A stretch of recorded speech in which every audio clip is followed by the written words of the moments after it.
Hello, you. My name is Jonti. And I'm Brandon, also known as B Squared, and this is This Week in Ink. Each week we'll be wading through the Inklands to bring you the news and views on all things Lorcana. Coming up, we actually don't have our regular segments, Main Street Market Watch and You Made Me Ink, because we have some guests that we brought on this week to talk about all things set champs and Bockham coming up and a lot of other stuff. Well, you've thrown me off the script now. And we'll be discussing the latest topics and taking opinions from the live chat. Hello, live chat! That's still true. We will still be. Yeah. We're still going to I just figured you'd just roll with it. Yeah, I did. It was seamless. Nobody noticed. Okay. Real quick, I have to clear something up because the chat is talking about it. I am no rules expert. That's what I heard. You're the go-to rules guy now. In the Illumineers stream before this, it was all about judging. They had Sarah and Googly and Albert on. If you don't know who they are, yeah, it was awesome. Go back and watch their stream to know who they are because they're awesome people in the community. But Googly has a website that you can take some fun judge quiz things on, and I made a comment about how in the early testing I got 100% right on the quiz, so that basically makes me a judge, and apparently everybody missed my sarcasm because the early tests of the quiz were like 5 questions that were like pick letter A, and then you click the right one just to make sure everything worked the way it was. I was saying I got that 100% right. I have not taken the other test. I also did that test. Joe sent it out to a few of us to sort of just to test for it. And it was literally like the answers were A, B, C, and D. And it would say, please choose C. And I got 20%. So I'm going to keep working on it. Getting 100. So yeah, we do have a couple of guests. We're going to be staggering them because one of them is a little busy with something I'm sure he'll want to chat about later on. But we will bring in our first guest right away. Save them sitting in the green room. Please welcome Zan. I've already forgotten how to pronounce the last name. We just talked about it like 30 seconds ago. Hey, what's up, Zan? Syed. Sayed. Yeah, good job. I'm the same way. Brandon's going to let everybody know why, who you are and why they should be listening to you if they don't know already. So, I mean, I don't even know Zan's background before Lorcana. I know that there is one. I know it has to do with Magic, right? You were a pretty good Magic player. But on top of that, I know you were in the top tables in Atlanta, all the way up to the top 4, I think it was, in the quarterfinals, right? And also had success in a bunch of other unofficial Disney Lorcana tournaments recently. Had a good showing at the CCS tournament, the 2K on Sunday. I don't think it was this past weekend, but the weekend before that, and plenty other accomplishments to a player that I personally have looked up to, somebody who's trying to continue to improve in Lorcana, and specifically with your innovating in your decks, you're somebody that I look to that always has something fun they're bringing to a tournament. I'm always interested to see what you're bringing. So, but for anybody who doesn't know, maybe Zan, you can explain a little bit better your total history in trading card games and how you made it here to Lorcana. Yeah, I mean, I started playing Pokemon whenever it first came out, but I started taking card games seriously in undergrad. My roommates introduced me to Magic the Gathering, and they would play their $1,000 deck against some white weenie deck, and I had to go sell my Pokemon collection to show them what's up. So I came back and I beat them, and then they were like, go play on Friday. I won that. Then they were like, go play in the Saturday tournament, then regionals, then a GP, then the Pro Tour. Wow. Yeah, and then all with the white weenie deck. basically. But yeah, so had a lot of success in Magic, was player of the year in 2019. Pandemic hit, so that washed away that dream. Started doing a real job, and then and then Lorcana came out, and it just it reeled me back in. So what was it about Lorcana that that made you sort of make that shift? Was it a timing thing, or was like, are you a big Disney fan already? Was that part of it, or?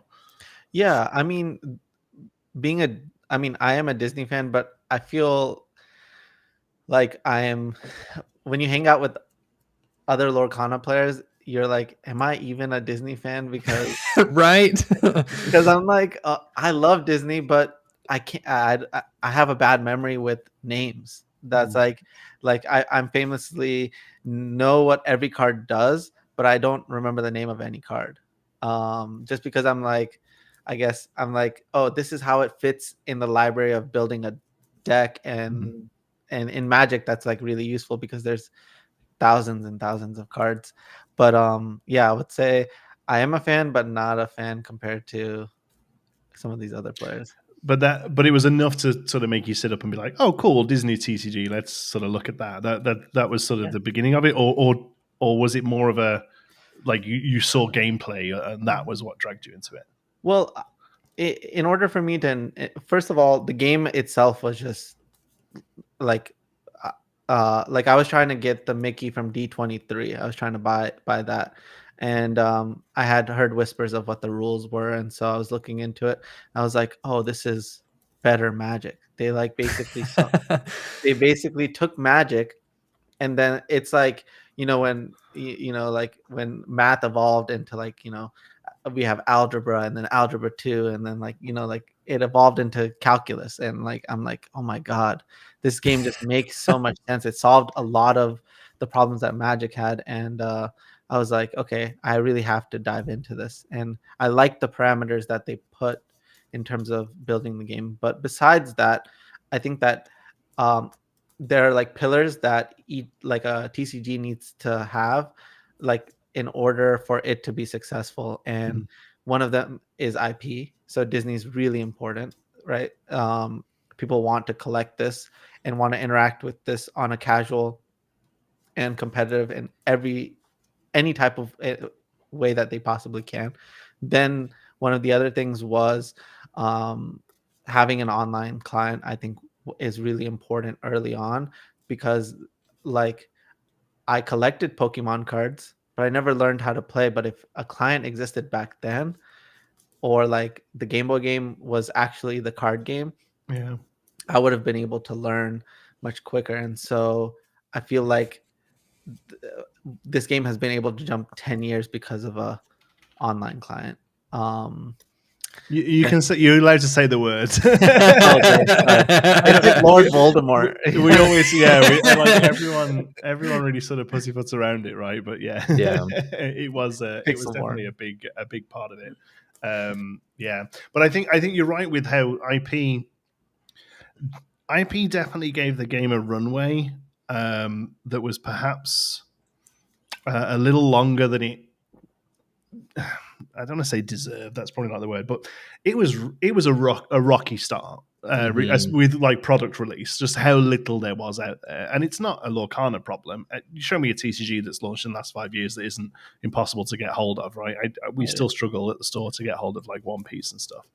But it did have a rocky sort of first 6 months, and I do genuinely think that the Disney brand is what sort of carried it over that to an extent, because it had a lot more goodwill than it perhaps would have done if it was anything else. So, and I've always said that whenever somebody comes into the store now and sees the game for the first time, I always describe it the same way. I say the game is better than it needed to be, like, because this would have just sold as a Disney collectible, right? Like you said, like with Pokemon. Such a big amount of it is just people collecting the cards, kid collecting the cards, making putting them in binders and having them look nice. Like this probably would have done quite well as that as well. But it's actually just a really good trading card game, and like you say, it sort of fixes Magic. This is a really big subject that we could spend 2 hours on, but the two things you'll always hear that people have an issue with Magic is often interaction and the mana system, and being either mana screwed or mana flooded, and it kind of solves both of those issues. I mean, it's a match made in heaven. I mean, if you know the history of Nintendo, they used to make playing cards. That's right, yeah. And those playing cards Nintendo and Disney had a deal where it's like East meets West, and they made Disney playing cards, and so it's about time that they had a TCG. I feel like this has been in the making for 100 years. So I technically had there was a game that there was cards you could get in the theme parks that did have like numbers on them, and there was some sort of game there, I think, but I never mean, it's probably like a crazy collectible at this point. It's not. Oh, really?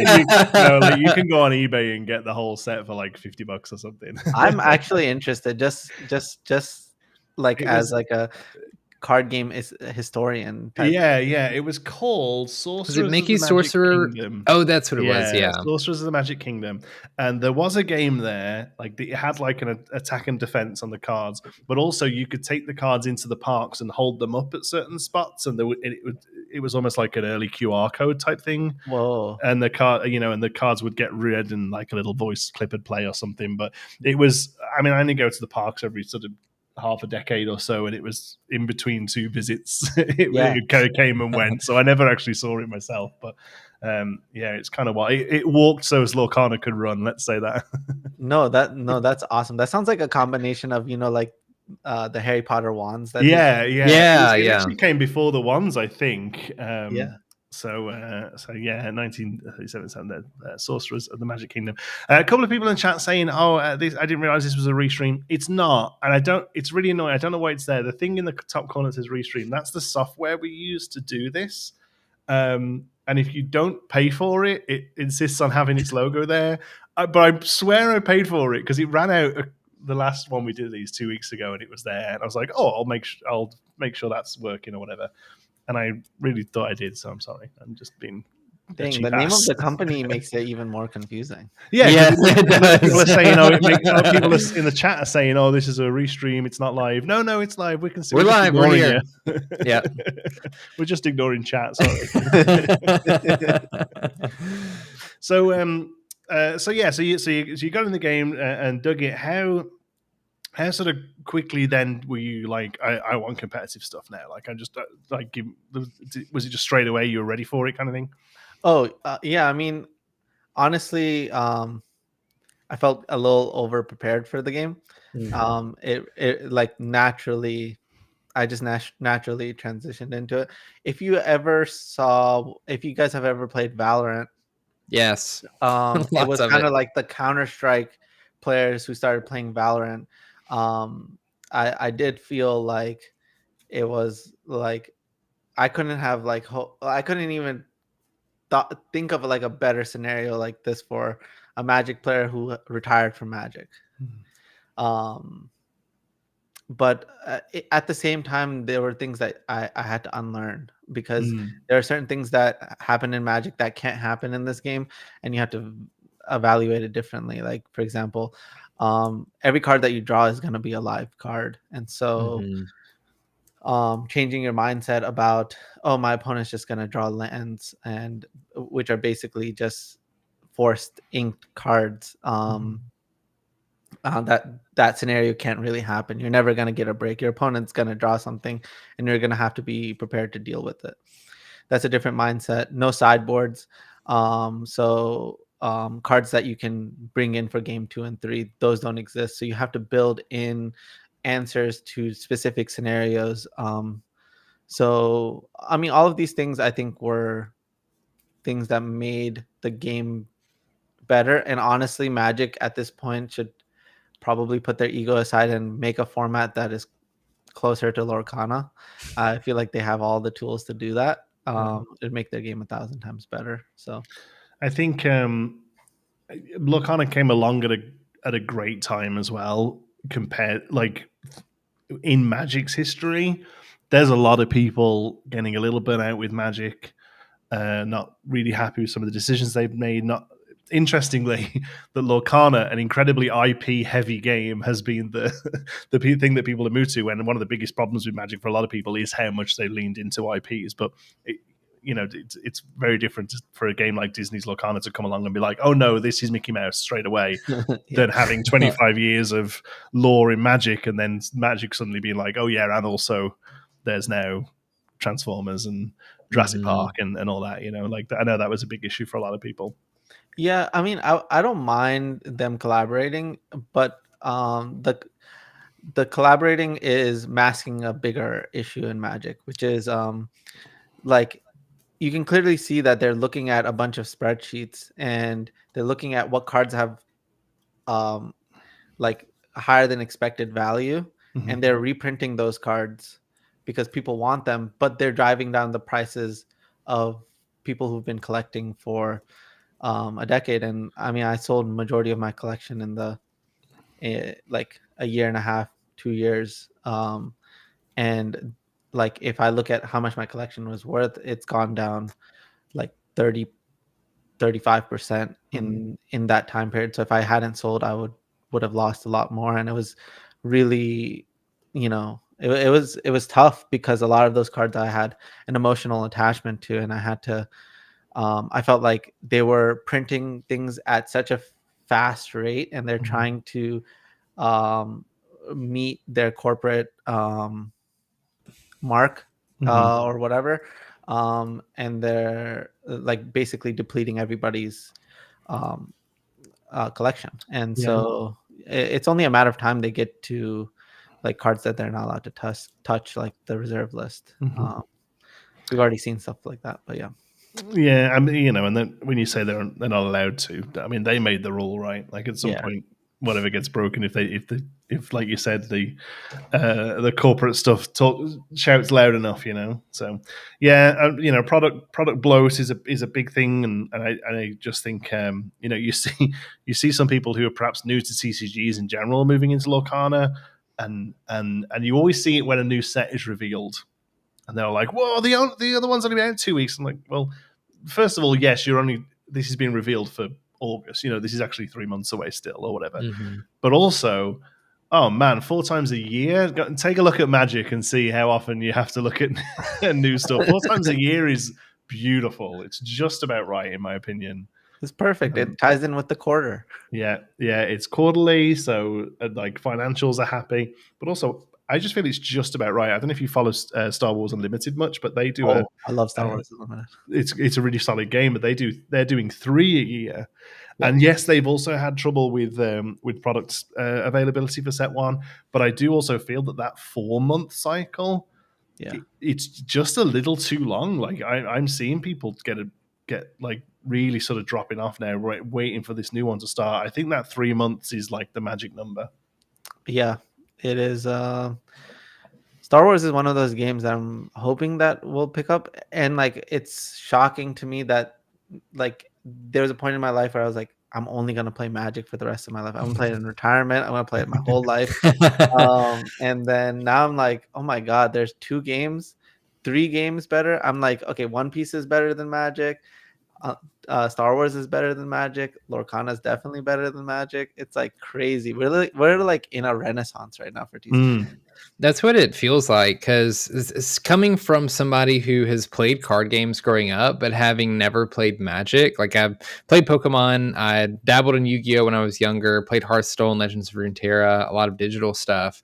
I still look at Magic and I'm just like, there's no way I could ever like get into this and be good at it and be decent at it. Like maybe I could pick up a Commander Precon and like play with some friends, but there's just no shot that I pick up the game and play it long term. And I feel like we're in a scenario currently where there's so many new TCGs coming out that, one, it's a little bit easier to pick up and play because they're new. There's not, tens of or 10,000 cards, however many is in Magic, that you have to keep up with and learn. But also the mechanics are a bit simpler. They're starting fresh, so it's easy to learn all the new keywords, and as you can follow the game as it comes out as well. Yeah, there's definitely something to be said about sort of just being on the ground floor with something, right? Just being there from the beginning. And as much as we kind of bemoaned the sort of set 1 meta for being really sort of tight and slow, like there is something nice to you look back and think, oh, do you remember the days when Maleficent on turn 3 and then singing friends on the other side next turn was like the best thing you could do in the game. Yeah. Now you have a card that just basically does that on turn 2. Yeah. One of my favorite things. So yeah, so we have seen the game come on quite a bit. How did your? We'll talk a little bit about set champs. How did your Stitch set champs go? I ended up playing 6, and I ended up winning 5 stitches. And I lost playing in top 8 for the one I lost in, which I was happy with. I honestly had planned to play less, but before we left the store, my friend sold his Stitch for 1,000. Good grief! And I literally called my girlfriend and was like, "Hey, cancel all of our plans."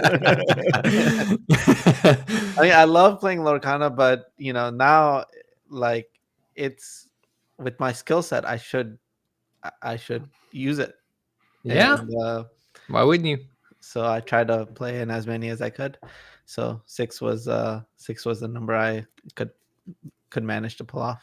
Have you found it as easy to register for that many this time? Yes. No, it's harder because last time you could play in ones that were on Friday. There was one on Wednesday, so it was much easier. Now they've restricted it to Saturday and Sunday. I think the only way we could really pull that off is if someone did a midnight one.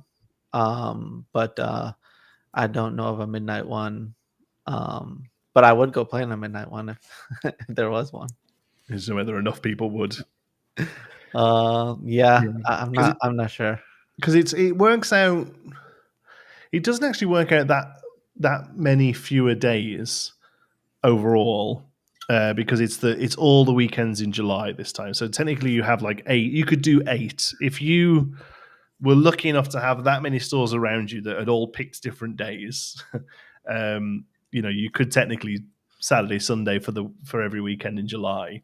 But I personally have found a lot of stores just not really opening them up as much. Not doing anything wrong. I will say this first of all, as far as the sort of Ravensburger rules are going, they are still running them, and they are running them for the amount of people they need to, at least, and they're running them correctly.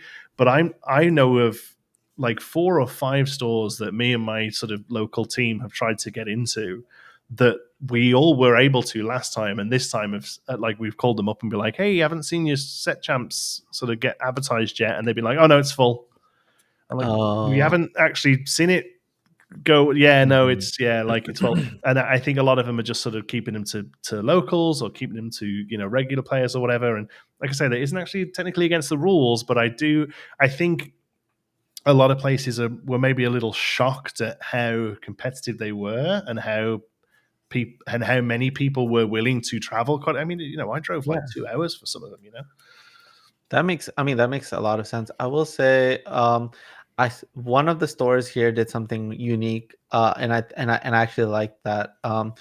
They were charging $20 if you played in one of their weeklies, and I think that they were charging $35 if you've never played there before. And I think that, creates a proper reward system where the store doesn't punish itself from getting new people. But because I will say, when I do go to these new stores now, like when I'm driving, and I drive quite often in Georgia, and I'm like going by one of these stores, I do go stop in occasionally where I probably would have never found this store if I because I have like my top 2 or 3 stores in Atlanta that I always go to. And so we had like these discoverability moments in Magic when there were like these things called PTQs, which were Pro Tour qualifiers. Basically like a local event that can qualify you for the highest level event. Just by winning it, give you a plane ticket somewhere around the world, go play in Japan, go play in Hawaii, wherever. And it was like a really cool thing that was definitely really amazing, especially when I was in college, right? Like I have some extra time on the weekends to go play, and maybe I'll get to go play somewhere around the world, and that was just amazing. And so I think that this has like a similar feel to it, because it, like, when has like a local event allowed you to make $1,000 for top scoring? Well, that's it. I think we talked about it a lot at the time, but I don't think Ravensburger had any idea that they were basically giving every LGS a 3K, right? Like, you know what I mean? Maybe even a little bit more in that if you 4K. if them quick, the 4 cards, the 2 mats, maybe even a 5K. Like they've all come down and settled a bit now, but at the time, like they literally gave every LGS that had been covering their game for free $5,000. like it's kind of insane to think, and I don't think it's sustainable. I don't think we'll see that happen again. I can't imagine the Ursulas are going to be the same sort of money out the gate, personally. Yeah, I think it will happen again, but not this set. I think that Ursula will land probably at 500, maybe 600 if it's lucky, day one. But the thing about this game is people want the cards more than I have been able to put my finger on. Every single time I've said a card should be worth this much, it's always worth more. That's right. Yeah. I said the Stitch was going to be worth maybe $300. Yep. I was wrong. Every single card I've ever said I've been wrong about. So, I mean, let's just let someone else's imagination. I mean, sure, it's worth whatever people are willing to pay for it, right? But I'd be surprised. I think just Stitch is obviously a huge character. I mean, Ursula to an extent is also, but Stitch is a huge character. It was the first one. It was not only was it the first one, I think it was sort of like an unknown quantity. When people signed up for these things, they didn't know how many they were going to sign up for. A lot of them probably didn't know what the sort of power level of the event was going to be, what the sort of competitive level of the event was going to be. So I think you might see just a little bit of the hype not there this time. I'd just like to play in some of them. I've got one booked. I mean, I'm going to 2, but I'm judging my one, right? Because I don't play in my stores one, and I have another one and that's it. I can't find any others that I can do. They're all on the 20th. There are about 12 stores that I can drive to that are running one, and 8 of them are on the 20th. Oh my god, that is crazy! Why. It's insane. Mine are. I feel like it's not fair. Atlanta is like, I feel like the perfect place for tournaments. Literally, I can play in one every weekend. There's allowed to be one, but not just one. I have like at least 3 choices every single day. Wow. So I mean, it might be better if I was a little closer to Toronto. Like my city isn't huge. Like we have it's like a 500,000 population, I guess. So and in the city there are 2 stores that can run one. There are only like 2 OP stores. There are now 5 OP stores actually, but the other 3 are all quite new, so they're not running this one. They might be on for the next one, if that makes sense. So there are only 2 stores that can run one. One of them is mine, and I'm judging it. And the other one, I don't think I'd be allowed in. I don't have a good relationship with them. Whoa! I can't imagine that. Yeah. Well, they were a store that like charged like $500 a box on set 1 when it was really wow. limited. Okay. And I had a lot to say about it very vocally in the local area, so I can't imagine I'm allowed. 45. Well, you should still go. Just with like a Groucho mustache, a cap and sunglasses. The most annoying thing is they don't have much of a scene, and the people who went to the last one were all like, it was an easy win. Like, no, really? You should go. Nobody remembers it. Don't worry. Just go play. That's something I was going to ask about, Zan. What was the level of competitiveness in Atlanta for the last set champs for you? And then do you expect it to be the same this time around, or a little bit more, a little bit less? Super competitive. Kendall lives in the same area as me. Well, I'll tell you what then. before you answer, through the magic of the internet, let's bring Kendall in. He's just joined us, so Perfect in the timing. green room. Perfect timing. Perfect timing. I think It's if my best bud. he should join us. Hey, what's up, Hello, Kendall? welcome. Hey, how's it going? Good. Yeah, thanks for the invite. Thank you for Be joining us. squared when he put out the original invite, he didn't tell me Zane was going to be here. So Look, I'll be honest. The amount of people we ask is just like we ask as many as we can. A lot of them say no, and then we don't know until like the day before who's actually coming most of the time. So it's one of those throw enough and some sticks kind of situation. So we appreciate you guys coming on to the show. yeah. Kendall, we believe that you've just finished a coaching session. Yeah, so I guess normally if I like when I was invited on the Lumiteers, I kind of like watched prior to them like introducing me, but sorry, I have no clue what y'all were talking about prior to this. We were just absolutely ripping into you for half an hour. It's fine. Like it. No, they were asking me how competitive my area is, and I was like, Kendall's in my area. Yeah, and then we brought you in. Yeah, Atlanta's a really good like competitive scene for Lorcana, and I think that's true for like how it's been like for all TCGs. Like Magic has a good scene here because I think we were part of that too, and like as far as I know, like Yu-Gi-Oh and Pokemon as well. But yeah, a lot of strong Lorcana players, even ones that you might not have quite heard of. They're still just really good Lorcana players. Matt Wright, who got second in Atlanta, you know, he's here. Luna's here. Zan, Jeremy. Like there's, I don't know.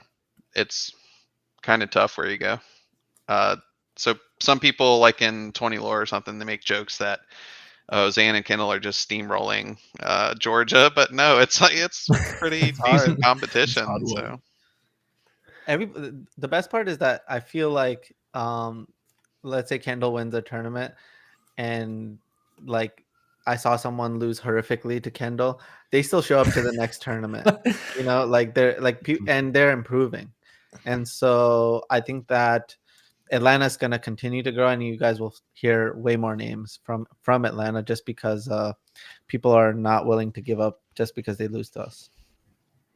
Yeah, it's while I guess we might be like the Lorcana end bosses or something like that. Like people are pretty good spirited about it, and they go about it in a good way. They're not salty. They're willing to learn stuff like that, and they're always like trying to improve. So that is just big tips I give to people. You know, don't expect success and take your losses as they come, and always try to learn from that. So that might be something to be said about you guys as opponents as well, though, right? Like there's something to be said about losing to a good player. If that makes it, you know what I mean? Like you can be salty winners, right? You know what I mean? If you guys are taking wins, but you can be pleasant with it, and you can, you know, offer some advice, and you can, you know, offer good game even though you're taking the wins. That's gonna also encourage people to get better and to come and be like, well, that was good, but I'll get you next time, kind of thing, you know? It's actually funny. I always, sorry. Yeah, I always want to be like a pleasant opponent. I'm trying to be more open to people, or I am open to people, but I've heard people DM me or something like, oh, I saw you at the challenge, but I was like scared to say something or something like that. Because maybe I look mean or I have like that face, but I try to still just be nice to people and like have pleasant matches with them, because I don't want to be that opponent that they had a bad time against, even if I won, like hopefully, you know, they still had a good enough time. I have to say something about this before we move on real quick, because in Atlanta, I actually had a very similar thought when I saw you and a lot of the other people in lab. I remember being in Atlanta, and it was the first time I got to see a lot of these, you know, high level players that I've been learning of on Twitter and other places for the first time. And I don't even remember like what I was doing. I just remember at one point, Kendall, you and I like ended up standing next to each other in the middle of the room, and I introduced myself, and you were just like, hey, I'm Kendall. And I remember being like, I'm so, like, in my head, I was just like, I'm so intimidated by this guy because he's a lot taller than I thought he was. And you don't have like a mean face, but you do, like, you're a great, like, both of you are great players. And then unless you have a like super bubbly personality of like, hey, I'm just here to like meet everybody and have fun, it can be really intimidating to walk up and say hey.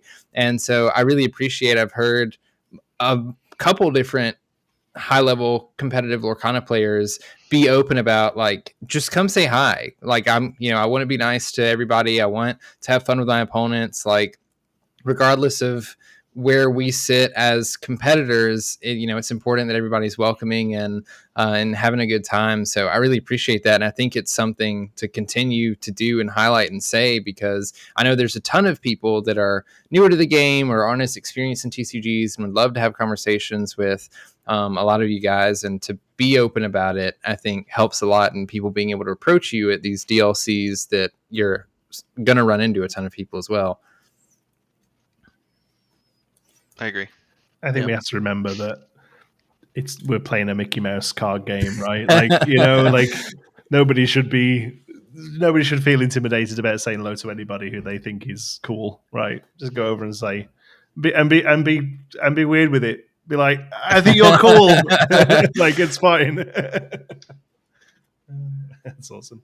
So Kendall, we were just before you jumped on, we were talking about Stitch set champs, sort of comparing them to how we expect Ursula set champs to go, because it's only been a couple of months, but quite a lot has changed, really. You know, the Stitch set champs were the first ones. They're a bit of an unknown entity. Now we kind of know what to expect a little bit more. Stores know what to expect a little bit more, but also we have other avenues for competitive play. The DLCs are up and running now at this point. So do you have any thoughts on sort of how are you approaching Ursula set champs any differently now that you've already seen how the first lot played out?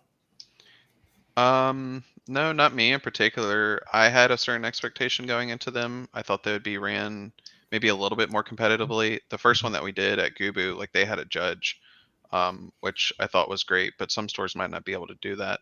You know, they did deck list. Some stores didn't do deck list and stuff like that. So I have like some expectations as far as that. Like, I think like deck lists are probably a requirement. Maybe not deck checking every round. Maybe just check top cut players, whatever. And at least have someone there that can. You don't have to have an official. We have no official judges, but you don't have to. They had an official like Pokemon judge that was able to judge Lorcana. As long as someone there, like the store owner, whoever's running the event, is competent, like answering some questions, like, I think that's kind of an expectation.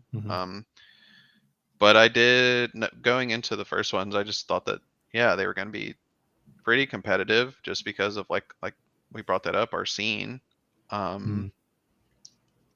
Yeah, I don't know. I trying to go as many as I can, but it's kind of unfortunate now they're only on like Saturday and Sunday, so some stores will overlap, and we also have Dallas, so kind of weird on the timing on their part, I guess. It pretty much writes that one weekend off if you are planning on trying to get to DLCs as well. Yeah.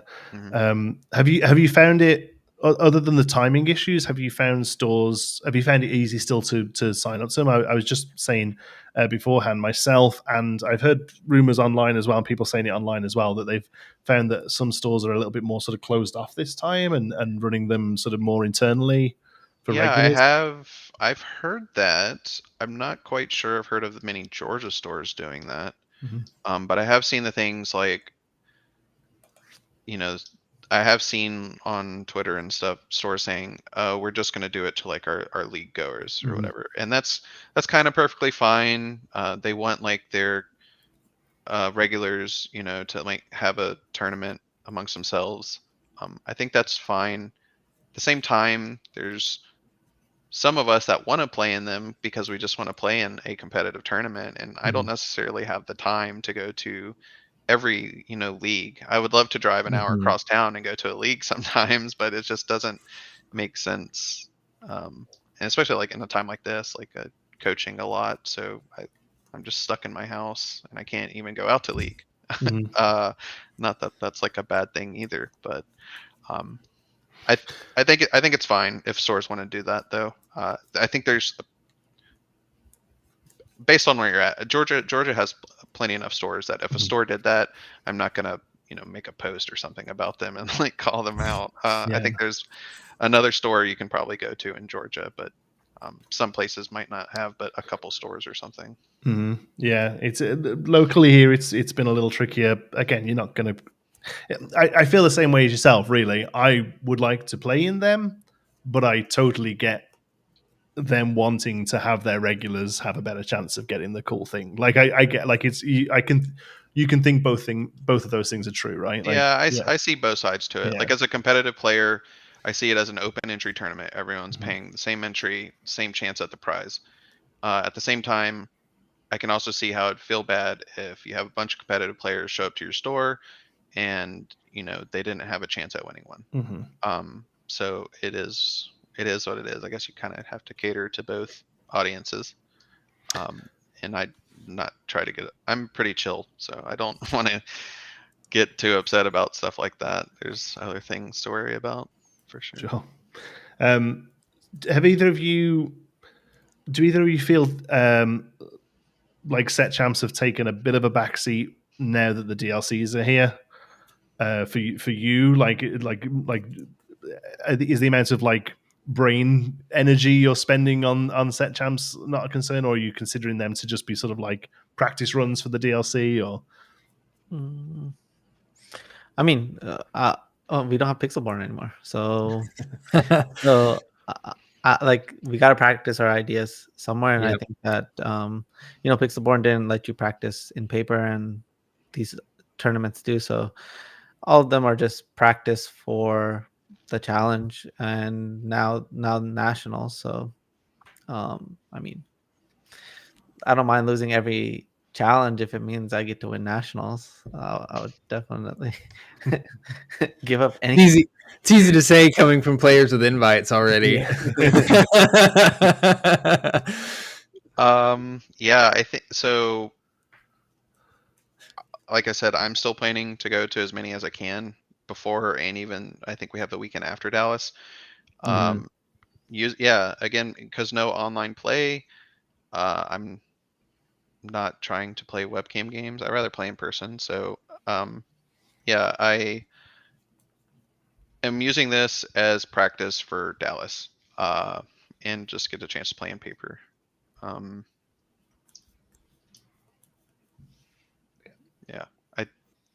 I think that there's like still a need. There might not be. I don't know if there's as much hype or not. I'm not quite sure. I still expect that these will be anywhere, 30 to like. I think a couple of ours might have like 50 people ish, because there's like two bigger stores that they'll probably have around 50. Other ones are going to be in the 30s. I think the attendance will still be the same for these, just because it's official. You get like the cool promo, and that's like really what people want. The thing that I think the challenges impacted might be like, for instance, like the 10K we had, because now there's an official thing. People might not see the need to necessarily travel to like these big tournaments, because when we had the 8K, there still weren't challenges, and we had a larger attendance. Even if this was a bigger prize pool, we had less of an attendance.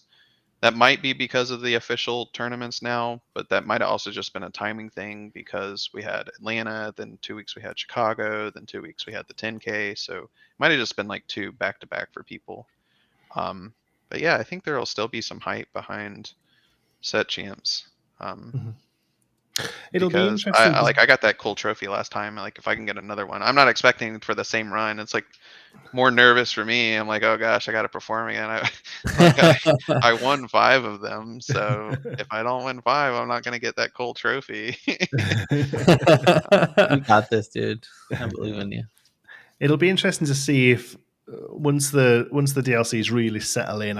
A lot of it's still up in the air as to what the season looks like, but it'd be interesting to see if once the DLCs settle into the next few years, if we see like a season, like that DLCs are going to be running from sort of like April through to September or something like that, and then these larger events can look at filling the rest of the calendar. Maybe that's a space for them to sort of exist in alongside the DLCs, perhaps. Yeah. So someone in chat was talking about this too. Yeah, the hype behind the. I'd be interested to know how they picked the promo. I guess right. That's probably been brought up before, because the last one being Into the Inklands, but we got a Rockstar promo that didn't have an enchanted version. So there was obviously hype behind that. However, this set champs is Ursula, which is in the current set, and it has an enchanted version. So not quite sure how that goes. I'm not a finance dude or anything like that, but I wonder if it's that a might financial be. decision. You wonder if it. Well, I think that stuff was probably planned prior to this. Maybe. No, I mean, I wonder if the decision of what card to use is like a you're right. How on earth do they pick? Like Yeah. I actually quite liked the fact that Rockstar was a sort of an OG that didn't get Yeah. and It would I have assumed been that's what they would have kept doing. at least like making it for. It's really interesting the fact that it's already got a current enchanted version. I think the art looks better on this promo version personally, but it does have an enchanted, so maybe that has some effect. Me and The Zan were, character matters. yeah, me and Zan were That talking too. like if they did a Beast Tragic Hero, that would have been Oh nuts. man, that would have been the best. That was my guess. I was And- wondering to see if they would follow up like the first chapter Stitch with a Rise of the Floodborn promo, and then my guess was going to be Tragic Hero if they did that. Xanax, I think we were talking about Nationals, and that's when Tragic Hero came up. Was like, oh, what if Tragic Hero was like the Nationals like promo? Oh that you yeah, got? that would be the sickest one. But Rochelle Rochelle's always in chat. Yes, Rochelle asks, "Would you like me to explain?" Yeah. Yes. yeah. You want always. to explain in a comment, or do you We- want the link to the stream? Because We I are can always the we link. are always just fumbling in the dark here. If I can get you in here if you want to explain verbally. Yeah, I want to learn.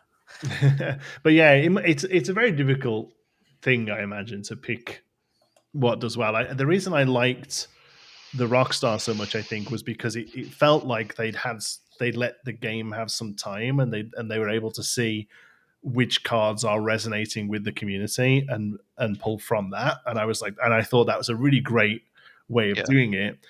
The only thing I can really compare it to is if you look at the Magic store champs, I think they call them, which are they're saying they do a series for LGS every standard set, and I have no idea where they pick the cards from for that, because they're never standard legal, and they're always really strange choices, and that they do a winner and a top 8 and a participation, I think, and like they never necessarily fit together very well, and it just seems like they're pulling things out of a hat, honestly. So I'd liked the idea that with Rockstar Stitch, it seemed like they sort of, let's let this simmer, let's let the community tell us which ones that is resonating with them, Yeah, Rockstar was a great pick.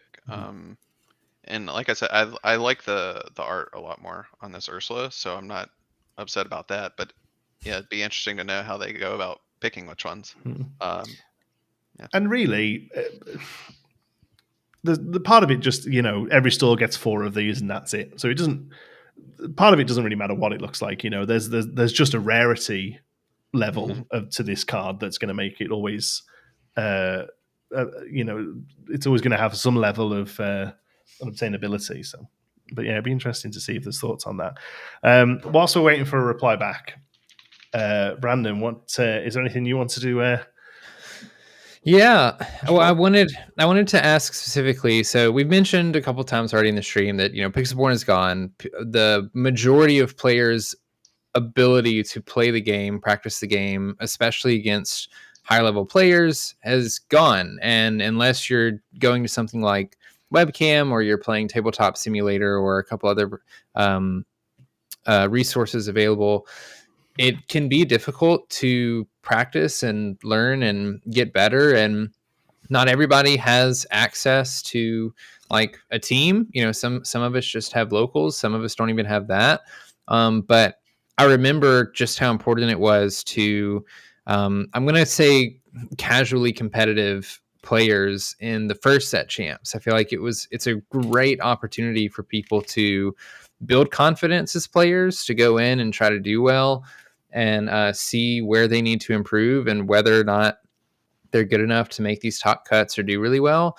But I imagine it's really difficult for some of them to prep for an event like this. And so I wanted to ask to both of you if you have any suggestions on how somebody that maybe is sitting at home and watching this, and maybe they have a normal league that they go to every week, but outside of that, they don't have the resources that some of us may have to play against top players and test decks. What would you recommend in regards to if they were going to walk into the same store you guys were going to walk into in a week or two?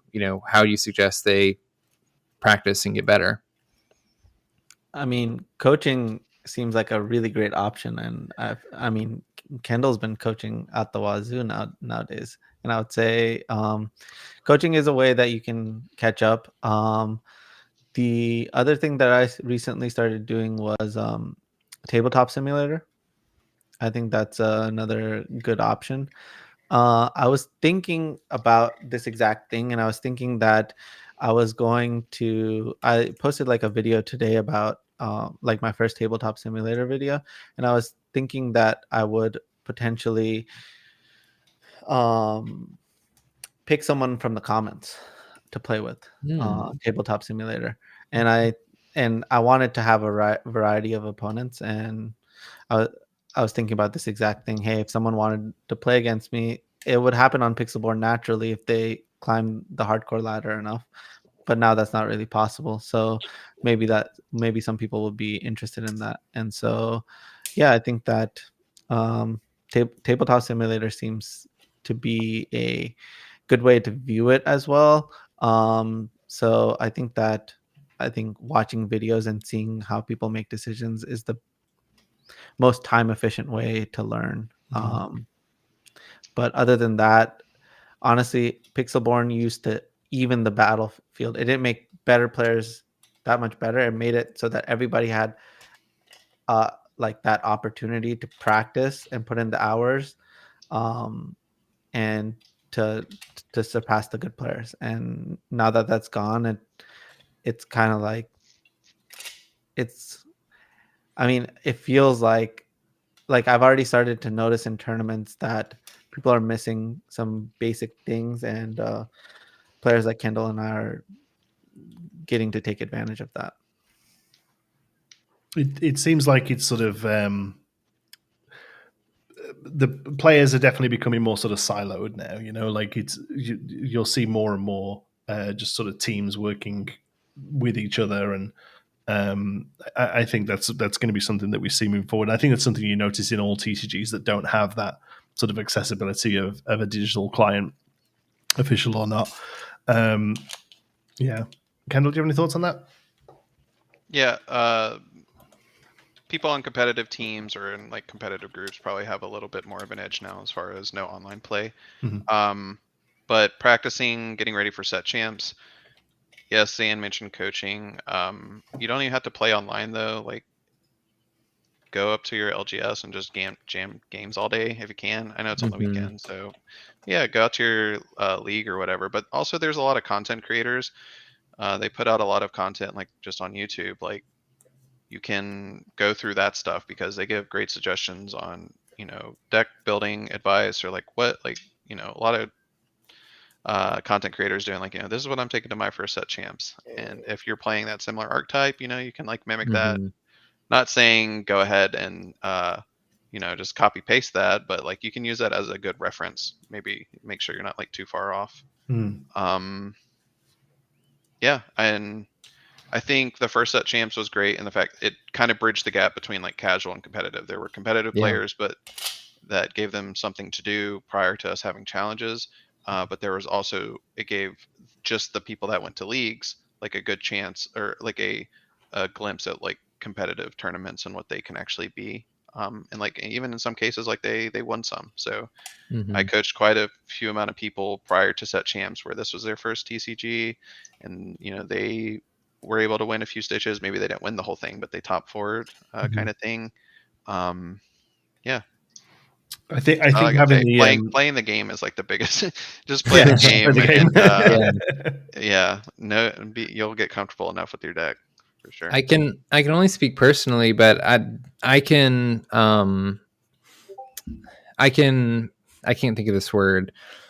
I've practiced both playing a lot and watching other players that are better than me and just like learning from them. And I think the combination of the two is a great place to start. You know, there's obviously coaching, like you guys said, which is a way to sort of exponentially get you to those levels faster. But if that's not available, or if that option isn't available to a lot of people, since Pixel 1 has gone down, me and a couple buddies from League have been playing a ton more than we were beforehand, because like it's our only option. And being able to go and watch somebody that is a master of a particular deck that I'm trying to play, or even a particular deck that I'm trying to learn how to play against, and then to transition some of that knowledge into the gameplay that I'm doing in person, and then making those decisions that are different than what I would have normally played, and then also catching myself when I'm making suboptimal plays and either going back and watching somebody else play or catching them in the moment from what I remember in the videos.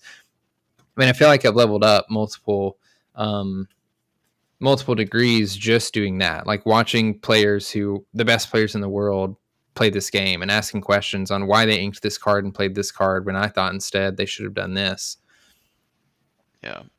Also, I'd say that like set champs are all month, so even if this is the first set champs compared to last time when we just had 2 weeks, another good thing is just to go play in those tournaments. Like if these are your first type of tournaments, again, like I said, referring to playing the game, but this will, and I would say play the whole tournament regardless of how you do. I used to always get joked on because I'd play a tournament for a ham sandwich. I'll play like 9 rounds of a tournament and I'll be like 2-7. I'll finish the day 2-7, but I did all 9 rounds. You just try to take something from each round, like learning those things. But play the whole tournament, even if you're not going to top 8, top 4, and go to the next one on the next day, or make changes, think about what you can do, practice again during the week. You have the following weekend, like you have all month. So hopefully you can at least get one type of thing. Unless you're in Southern Ontario and for some reason they all decide to do it. Hey, I'm in rural Louisiana and there's about 3 available to me all month. So like, I'm happy to hear you say that you should play it out, Kendall, because I also always get ribbed for playing it out, and I will always play it out even if I'm having a terrible day. Especially the ones where you paid entry for, like you paid like you're there for the day, right? Like your money's worth. You should enjoy playing the game, right? Like it's a game that we should enjoy playing. So I always sit it out because for a few reasons. One, if you're really having a terrible day, and you the likelihood of you winning a game gets better the longer the day goes on. So at least you gotta win. Those matches are also less stressful and tend to just be more fun too. Yeah. So. The pressure's off, and you can get a good couple of fun games with somebody who's also probably in the similar boat to you by then as well. But also it just gives you a baseline, right? Like especially if you're newer to this, especially like you were saying, if you can get a good month of these set champs. Okay, the first one you go 1-6 or whatever. That's great. Next one, if you go 2-5, you were better than the one before, right? Like it gives you that baseline to give you something. And now I know some places are doing the 2-game format this time as well. So if they use the point system, you can hit that points number and know, okay, cool. This time I got 12 points. Let's go for 15 next time or whatever. Rochelle did get back to us in the chat, so we'll quickly run back to that regarding how the promo for the set champs is decided on. It wasn't that far back, was it? Hold on. Okay. So Stitch Rockstar was a card we had enchanted artwork for available for the first set championships. So we did it to kick things off. But going forward, set championships will pull a card from the set. We actually have picked the set championship cards through set 10. Whoa. Yeah. The first one was just an outlier. So what I got from that is set 10 confirmed. I just going to say, I think that's the first time we've ever heard set 10 mentioned. I remember vividly at GAMA last year, which is the Game Manufacturers Association convention, they said set 8, and that was the highest number I'd ever heard mentioned. I'm pretty sure set 10 is the highest, is the new highest we've got now. Let's go. So what you can I guess what you can also confirm from this is that Tragic Hero won't be one of these set champ promos. Yeah. Oh, Yeah. man. So So- it might be Nationals promo or something. It could like be. that. Yeah, there you go. Or next year's DLC top 16 or something like that. Who knows, Yeah. right? There's lots of different places they're gonna need this kind of thing for this kind of sort of full art promo. So yeah, there needs to be one at some point, though, I think. And then for Ursula's return, we felt like getting the Deep Trouble version of that Ursula only through set championship would be a fun tie-in. She's the big bad this set, so you need to be the big bad to get her. That's right, because it is the artwork that's on the co-op box, right? Yes. Yeah. Yep. So that's very cool. And then there was a little mention about how the artist chose for the playmats, and that is chosen how I thought perhaps the Stitch one was, which is they are looking at art that resonates with the community to decide what goes on playmats, which is I just think it's a great way of doing it. I think it does make sense that the set champs is going to be a prominent card from that set. That's perfectly logical. But I do like the letting stuff sit and letting us naturally tell you what we think is cool.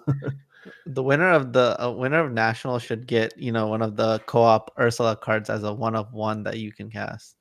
That'd be cool. One of them's like insane, isn't it? Isn't it like it's a zero cost deal to everything, and then put this in your inkwell or something like that? Yeah. One of them? All of them are insane. They're all insane. But it would be so cool. You get permission to play this in regular format. I think Winner and National should get 2 weeks at Disney all paid for or something. Well, I hope we're going to Disney for National. Yeah, I'm hoping like Worlds is in Orlando, and the winner just gets like a free week at Disney World. Yeah, I mean it's all there, right? Like all this stuff is sat there. All the infrastructure's all in place. They've just got to, pay for it. So we have we have a bit of a problem here. I feel in North America that we become very North American focused, and we often talk about the next DLC when we refer to Texas. But next weekend is Bochum in Germany, which is technically the next one.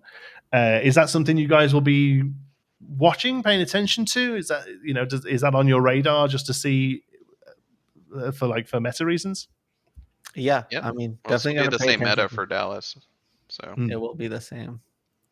Yeah. Also, looking at card sales, the prices of green steel cards are continuing to rise. So maybe some foreshadowing for. You guys have any predictions? We'll call it now. What's winning Bochum? I mean, it's green steel. it's red. What do you mean? I wouldn't be shocked at Green still won. I'll say that. I mean, but people were shocked. Like Green Purple made the finals. Yeah, I mean, at the end of the Chicago. day, it's all about the matchup lottery, right? Feels that way, yeah. So, I mean, Atlanta was won by yellow purple, and that player did not play against any steel the entire tournament, even though day 2 was like more than 50% steel. It happens sometimes, Didn't Luca in the 10K? He didn't play against any Emerald Steel, with Ruby Amethyst too. So I didn't play against it day 1. The first time I played against it, I got paired against Zan in round 7, and he had to leave, so he conceded to me. So the first time I played it was in top 8, which can happen. But yeah, I guess like a good example of that, like in Chicago, I think I played against it twice. Zan played against it 6 times. And then Zan told me the Rat didn't play against Green Steel once either out of all of Chicago. Did not. Won. So that can happen even if it's the most popular deck, I guess. Yep. It was 24% at Chicago, and Blue Red was 38%. And yeah, I played against it once, and I 2-0'd it so fast. I was like, dang, couldn't I have gotten Blue Red one more time? That would have helped. But it's definitely again, no online play. It's good to look at those results. Like the 10K was good. Meta results. Bochum's going to be good going into Dallas. And then you'll even still have Toronto being the same meta. So good to look at big tournaments to see the results of those things. And Yeah. I'd I like to do have watch a some prayer. coverage. And that prayer is red purple wins all of these events. And then we get to Dallas, and then we put on a clinic to red purple.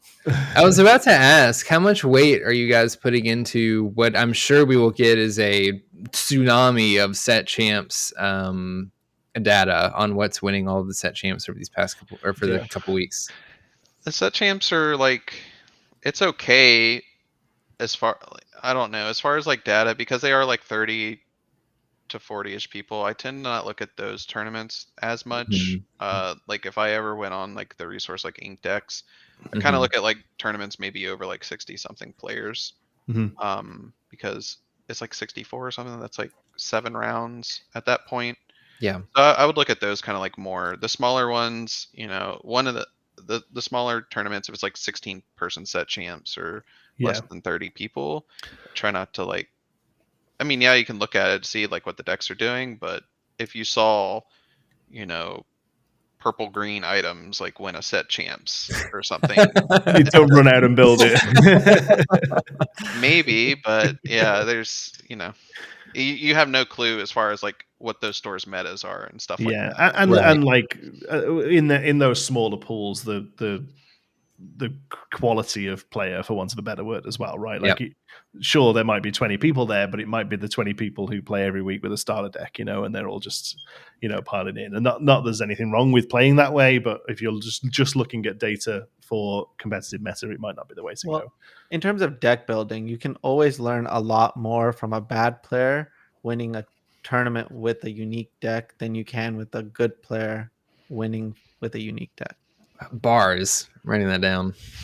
So in the past, what I would do is I would look at these set champs and be like, oh, this weird deck won this tournament. I'm going to spend, I don't know, 50 matches on hardcore Pixelborn and see how it stacks up against the best in the world. I can't do that anymore. So like now it's like, okay, do I have time to figure out every matchup with this new deck? And the answer is going to be no almost every time. So we're just going to be stuck with the decks that we have. Yeah, that's really interesting, because a lot of people have said that with the lack of online clients, you will see a more stale meta. But I don't think people are saying it for that reason. I think people are saying it because people aren't able to practice different things. What you're saying is that if you see one outlier, it isn't worth putting the time into figuring out why that outlier did well. Yeah, so the way you want to think about it is like green steel is like a really hard, it tests you on a lot of different angles. Oftentimes you have to sacrifice so much to just beat green steel that you somehow become worse against everything else. Hence we look at these blue steel decks that can never beat a red purple deck. And they're only making themselves worse against red purple whenever they're making themselves better against green steel. And so I think that that like with a deck that tests deck building so in such a difficult way, you need time to figure out like the perfect balance of cards, and without Pixelborn to allow you to pick out those like small like 1 card 2 card that like fit perfectly against a specific matchup, you're just not going to be able to test out those scenarios, or have a testing partner that's willing to play against your deck that nobody else, like that's not helping them. Yeah, they're giving up their time as well, right? Yeah. So yeah, I don't think Zan could pay me any amount of money to drag me out of my house and was like, hey man, you want to test red purple versus green steel? I'm not meeting up with you in person to do that.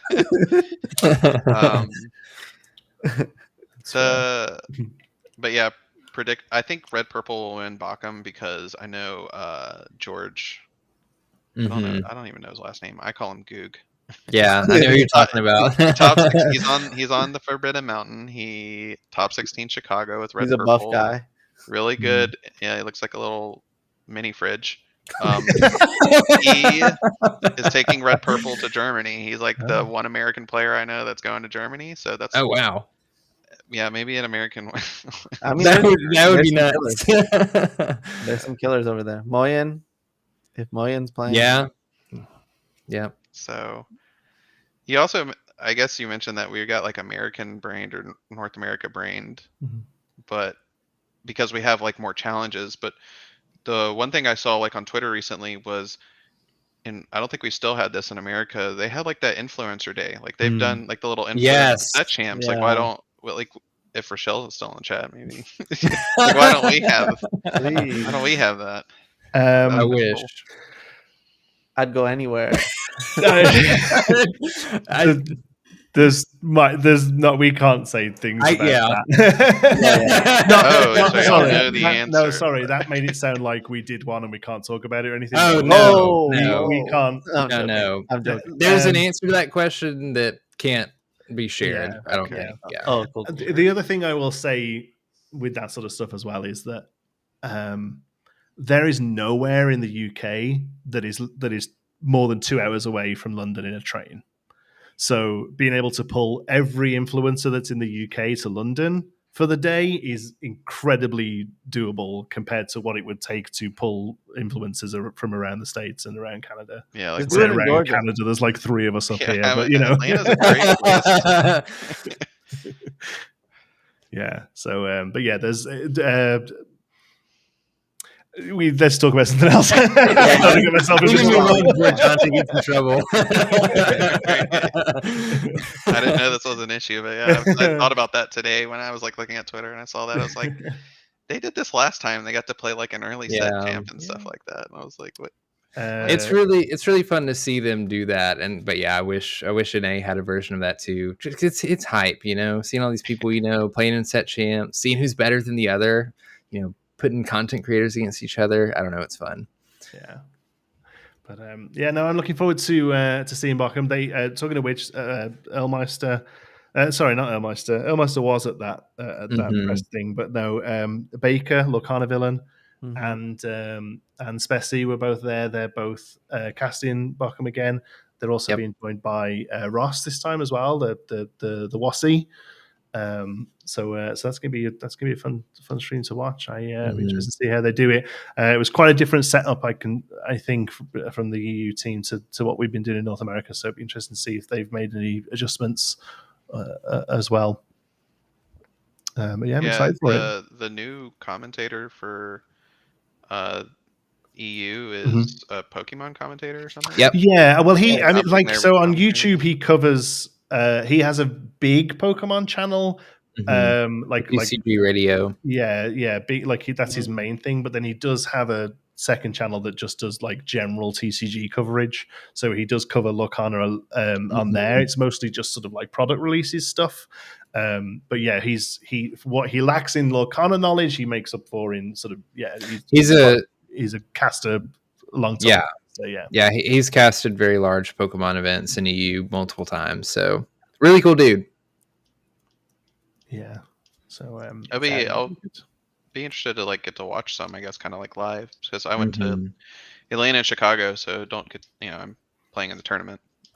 Yeah, well, like Lille was the same weekend as Atlanta, right? So yeah, because I actually I sat here watching a bit of Lille before we jumped on for Atlanta. So yeah, it was exciting to see. Are you both in for Toronto? Yes, I am.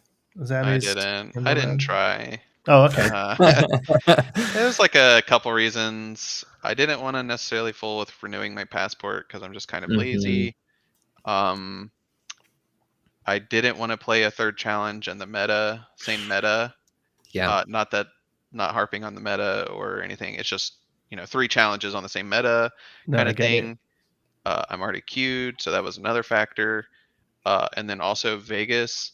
I know my girlfriend's going to want to go to Vegas, so I'll stockpile, save up, like skip going to Toronto, and we'll go have a good time in Vegas, I guess. I get that. Yeah. I get that. I mean, not only is it going to be the third one in the meta, it's going to do that thing that Atlanta did where it like set 5's out, right? When it's going to be a set 4 play. So yeah, I feel like it's going to be a very solved meta. I feel at Toronto, like I'd be very surprised if we see anything sort of crazy come out of that weekend. Yeah, I think they will have a much easier time like next year as far like hopefully they can schedule. They'll be able to schedule a little easier. Maybe it Mhm. felt like a little rushed as far as scheduling went, and they did put out that clause like, hey, because even with Atlanta, like new sets out, but they didn't want to necessarily pressure people to having to like rush and get these cards. Mhm. They'll be able to like maybe schedule a little better next year to where it'll like make sense and it'll feel good like to kind of go into an unsolved meta with a new set. Yeah, so I hope that's the because case by with the the by the time we nationals. get to Vegas, I think we'll probably have a few like big events, Mhm. for the new set. Mm. I hope they do that for nationals because I think that they can expect us to get the new cards, and I think it's like the most skill testing thing that they could Yeah, do. that'd be cool. Like new you'd like to see meta. it right at the start of a set. You'd like to see Yeah, Oh, like the 100%. release weekend of the new set or something would be really cool. And then it would be worth it to put in the time and get friends, like get a group together to test those scenarios out, right? when you cram some new stuff in. Yeah, that'd be exciting to watch, at least from a spectator Yeah, or commentator point of absolutely. view. It'd be really exciting to see something real out the gate. Yeah. it'd be Do y'all awesome. have news on? Are y'all keeping like news hidden on this too? Because I think me and Zane have talked about this. It'd be cool if they did multi-format as well. Mm. Oh yeah. Yeah, Are you similar asking to us how if like we've got Magic news? does. What's that? Were you asking us? Sorry, if we got. Well, yeah, y'all just had news? secrets, so I didn't know if y'all knew Oh about nationals too. No, yeah, I we was don't like, know anything. We don't even know if we're doing Fort Worth yet. Yeah. mhm. I hope so. It's all Yeah, like multi-format, like doing draft into constructed for like something like nationals would be cool. I I've would heard. love to see more sort of like officially competitive. So I love draft and seals. A draft is one of my favorite things to do in the game. Honestly, I would love the option for stores to do their set champs as draft. I wouldn't like to see all of them do it, but I would really love the option too. Mhm. All right. We have a couple of cards to look at, if you don't mind. We do a thing here where we always look at every new card that's been revealed, and since our last show, there has been 4, and none of them are very good. But we always cover, we always go over all of them. So we'll do these real quick before we wrap up. So this is the first one. This is a uninkable forecast in emeralds and action. Remember who you are. If chosen opponent has more cards in their hands than you, draw cards until you have the same number. This is a rare card with art by Corey Godby. It's cool art. I like the art. Beautiful, Yeah. beautiful art. I talked about. I think I was on the Limiteers and they revealed this card. Oh yeah. Oh yeah, I forgot that was It's done during the stream. yeah. I think I said the same. I said well, it's following Emerald tradition of being uninkable. Mm-hmm. We have a hidden ink caster now. Art's really cool. I think the effect's really cool. But it is an action. So it being an action and uninkable, so you can't sing it and it's uninkable. Mm-hmm. It's gonna be very specific type thing. So not quite sure. I like it for multiplayer. But yeah, in constructed like 1v1, it's just there's gonna be times when it does nothing, and then but you're gonna always just remember the time when it drew you like 10 cards, and you're gonna think it's the best card ever. I think that's it for me. With if a card has such a specific use case on it, for it to then be uninkable, so that it may there's a very good chance that this is just a dead card in your hand. Like it's just sitting there doing nothing. And the whole point of the inkability system in the game is it's basically your sideboard. Like I'm not going to need this game, so I'll ink it. And I just think if you make a card uninkable, it's got to be because it's doing a lot at various points in the game or in various matchups, and this it can very often just not be doing anything for you. Mm-hmm. Yeah. Discard it to discard it to it gives you something to discard. Great. when you are like trying to evaluate new cards or a card, just like always follow the rule of ifs. The more ifs, if this happens, if this happens, if this happens, the more ifs there are, the more likely it's not good. Well, the card starts with if. Oh, It and, should start doing it. But yeah, that's why I think it's good in multiplayer because you have more players, so there's a lot more chances of someone having more cards than you, I agree. rather than just your one opponent. It'd still be questionable if it was two mana. There's also something to be said as well that there may well be, because let's be honest, the emerald pretty much is a discard color right now. Like, yes, it has some other stuff, but for the most part, if you think emerald, you think discard right now. And this obviously just doesn't go in a discard. Does the build. exact opposite. Yeah, it does the Yeah. exact opposite. So there You're is gonna something put to be this said in your about Bucky deck, and they have no cards in their hand. And exactly. But are we going to see 20 new emerald cards that are just absolutely? We just see a completely different. Because what I'm hoping is that each color doesn't just do one thing forever, right? Like, it'd be quite nice to be able to see. What I would love to see eventually is if you said to somebody, "What are you playing?" They can't just say Emerald Steel, and you know what that deck is. Does that make sense? yeah, And like I feel different like archetypes in the same eventually color combination. eventually with a larger card pool and the more we get that's playable, that will I happen. mean, yeah, that's kind of like with like Purple Steel. Purple Steel has different Yeah. flavors.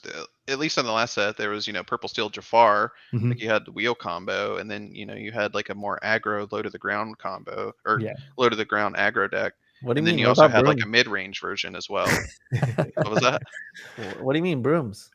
yeah, and there's hard brooms as well. Yeah, You always Purple- assume yeah, brooms. I guess like Purple Steel is a pretty good example of that. Yeah, Red Purple yeah, it did is. have, like you had the Red Purple Mhm. control deck, but then you also had like the Arthur aggro version. Mhm. It wasn't as popular, but Mhm. yeah, I think for like Red Blue, like like Red Blue is just ramp and be prepared kind of thing. So Yeah. Like, it will just, that's just going to be something that naturally happens the more we get from it. So there may well be that this is the first card we're seeing, whole new archetype that's going to be incredible. But when we look at new cards, you kind of have to look at them in the bubble of the card pool we have currently, and because of that, I don't think this is particularly very good. Next up, there were two cards that were revealed alongside each other. This is a forecasted inkable 2/4 with 2 lore in Ruby. Mickey Mouse Enthusiastic Dancer. He's a Dreamborn hero with perfect partners. While you have a character named Minnie Mouse in play, this character gets +2 strength. Common card with art by Raquel Villanueva. Brandon. I love cards that lean into this a little bit, that I feel like this really encourages somebody to build like a theme deck. Like, you just build a big Mickey mini deck. Competitively, I don't think this is any good when it names another character that has to be in play in order for it to do its thing. It becomes a lot less optimal.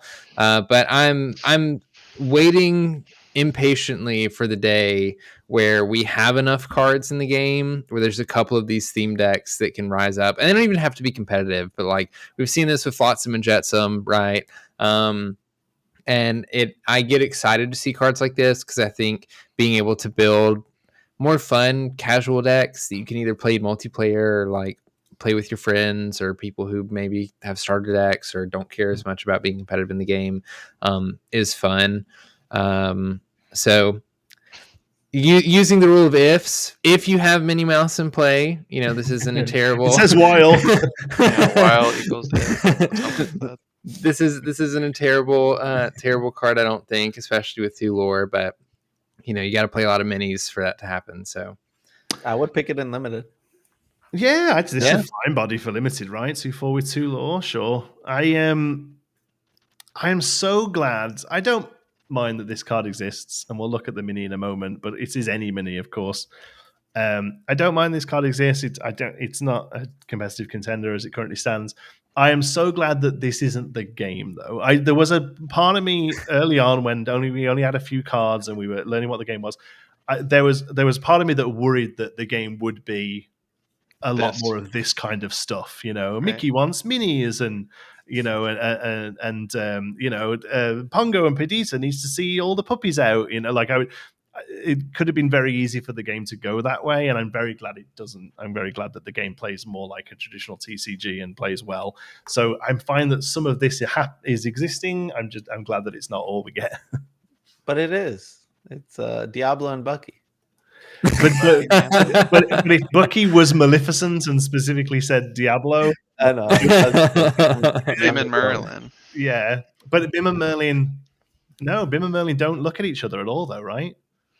No, They work together, and like thematically they go together. But if Mim said bounce a Merlin they back, can only bounce a Merlin. Yeah. Yeah. I'm glad the game doesn't lean into that. I'm glad that thematic. You can do thematic stuff if you want to, and sometimes the game sort of nudges you in that direction. Like the Mim Merlin is a great example, but they're not specifically needing them. Like you can bounce other stuff back or whatever and get value out of it. So yeah, I'm glad they don't really lean into this sort of stuff, because I just don't feel like it would be as great an experience.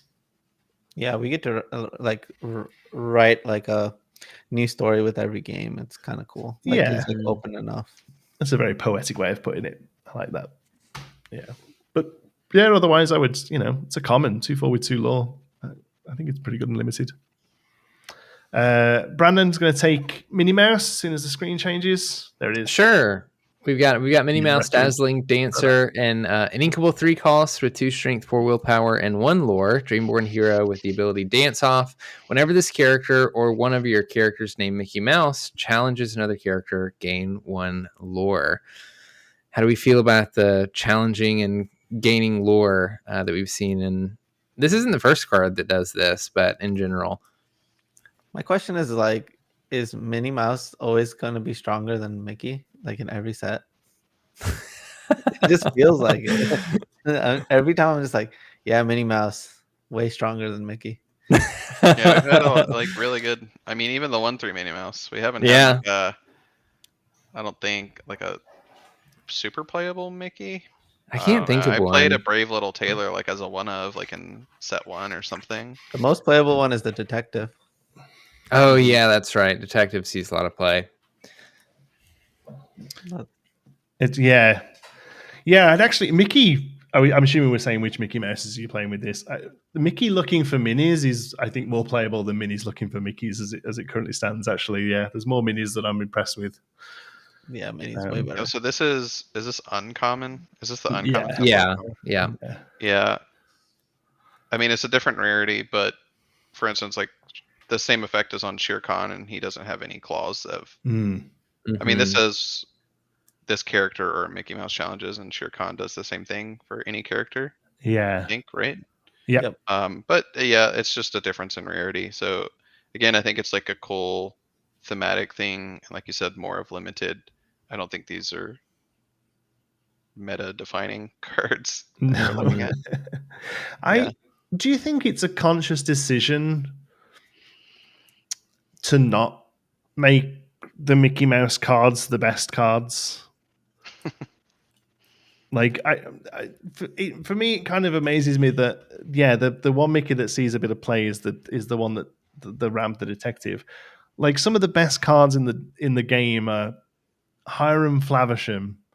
Hiram Flaversham from the Great Mouse Detective, that huge character. Like Madam Mim. You remember Madam Mim from that movie from the 60s? You know what I mean? Like, I wonder, do you think there's a conscious decision that they haven't just made all the best cards like Aladdin and stuff? I mean, I think they probably think Mickey Mouse is like the Charizard. Charizard's like rarely ever good in Pokemon, like the game. Yeah, it's collectible because it's Mickey kind of thing. Yeah, I mean, we got the golden Mickey, right? So yeah, true. I think it's an interesting, a good but interesting design choice to not just make the big characters be the best ones all the time. But I would love to see Kingdom Hearts Mickey. That's gonna be okay. But then also I would like to be, like I'm a big fan of Aladdin. I would like to be able to build a really good Aladdin deck, that's just. Oh yeah. I'd love to see more of mainstream characters be good, because I feel like right now when you look at the top tier meta decks, like Diablo and Bucky are like the strongest cards in the game right now, and I feel like not that you're really drawing in Disney fans because of like the top tier competitive decks, but I feel like it would be fun to be like, if you're, let's say you're watching a DLC and it's Mickey versus Aladdin instead of Bucky versus Merlin, like I feel like casual Disney fans may even enjoy that a little bit more, not fully understanding the game to the complexity of like people who play it regularly, Mm-hmm. Yeah. Okay. I think the most mainstream, I mean, the one I can think of is Maui. Yeah. It's kind of just because it's The Rock. Yeah. So I'd like to get my Maui signed by The Rock. That would be kind of cool. Oh man, that'd be crazy. That's a really interesting thought experiment now. What is the most playable, most and I guess mainstream Ariel character? The 3-drop Ariel is like a really strong Super card. playable. Yeah. Finger. Yeah. Mm, Tinkerbell, maybe. Tinkerbell's a good one. Thing's Fair's pretty good. popular. I think that I mean, for me, I'm like, oh, this is kind of cool. I get to see characters that I've never really seen, and I feel like at some point they're like printing the other character, like the more popular characters, more often, that we will eventually see them in the primary role. I can't imagine Mhm. that we're not gonna eventually get a busted Mulan. This Mulan kind of failed us. Yeah, it's just It's got a lot of hype. Yeah. You feel like they're Yeah, so it's kinda close so hype. often, right? I do remember, like way back in set one, we didn't even know what the game was, and that the first one was like, "Oh, look, you get to turn them back up again. That sounds really good." And it just, Yeah, I mean, if it was green, I'd play it. Yeah. There's got to be, there's got to be a point where we get, like you say, a good Aladdin. I mean, a few are hitting it. We've got a good beast. I mean, I'm playing for Aladdin right now. Yeah. Oh yeah, I guess you're right. Yeah, guess like you're right. the Benja, the Floodborn Benja, right? Yeah. Yeah, and I have shifted it just to make someone discard. Oh, have you really? Onto itself. Yeah, just Yeah. Just a 3/3 onto a 3/3, got double Bucky, got discard a Cove. That's great. My Aladdin opponent's was like, you can do that? I was like, yeah. Surprise.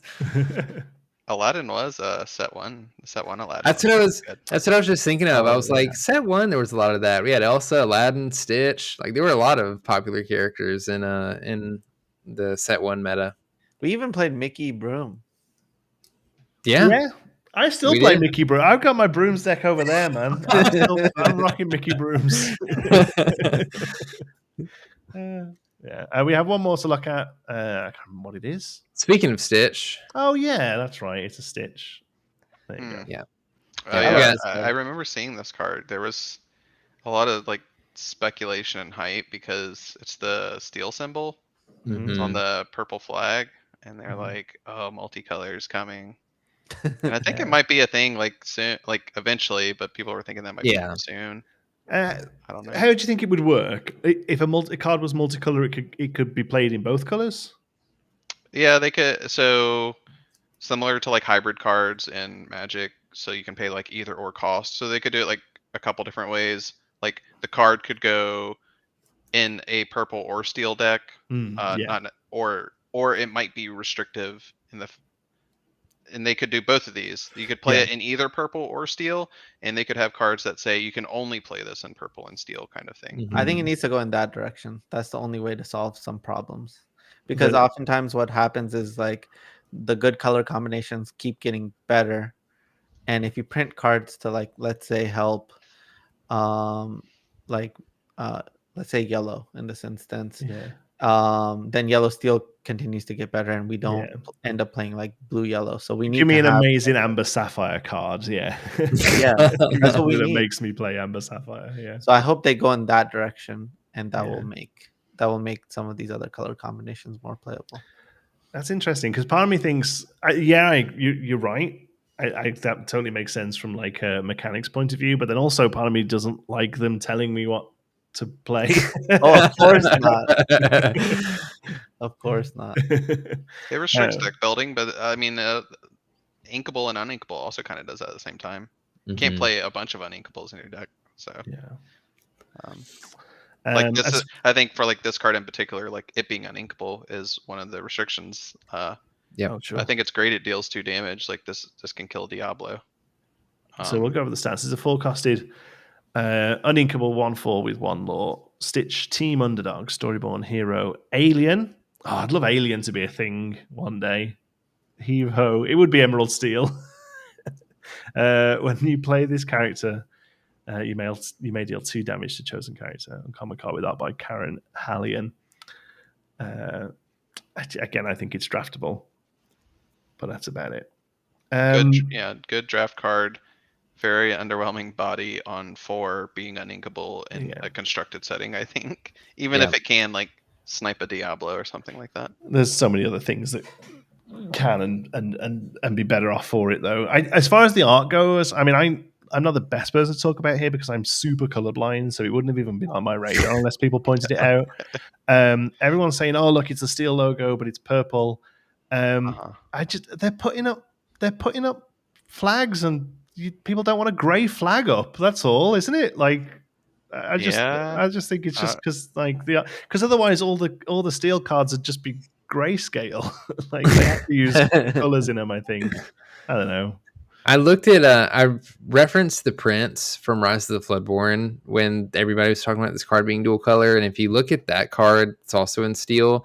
The prince is essentially in a suit of armor that is purple, and like a lot of the steel tones in that card are also scaled slightly to have a little bit of a purple undertone. And I think that's just it. It's just a way to make steel more vibrant than having half of the card be gray, and the other half be colored. Yeah. Originally, I thought that steel was gonna be kind of like Hearthstone, like you can play it in any color combination, like an artifact, like a colorless kind of thing. Yep. Yeah. I did originally way back when we had because it was also the only one that's not a stone, right? As well, like name wise, all the others are like gemstones. Gemstones or precious stones. Every time I say that, somebody corrects me. But yeah, that kind of thing.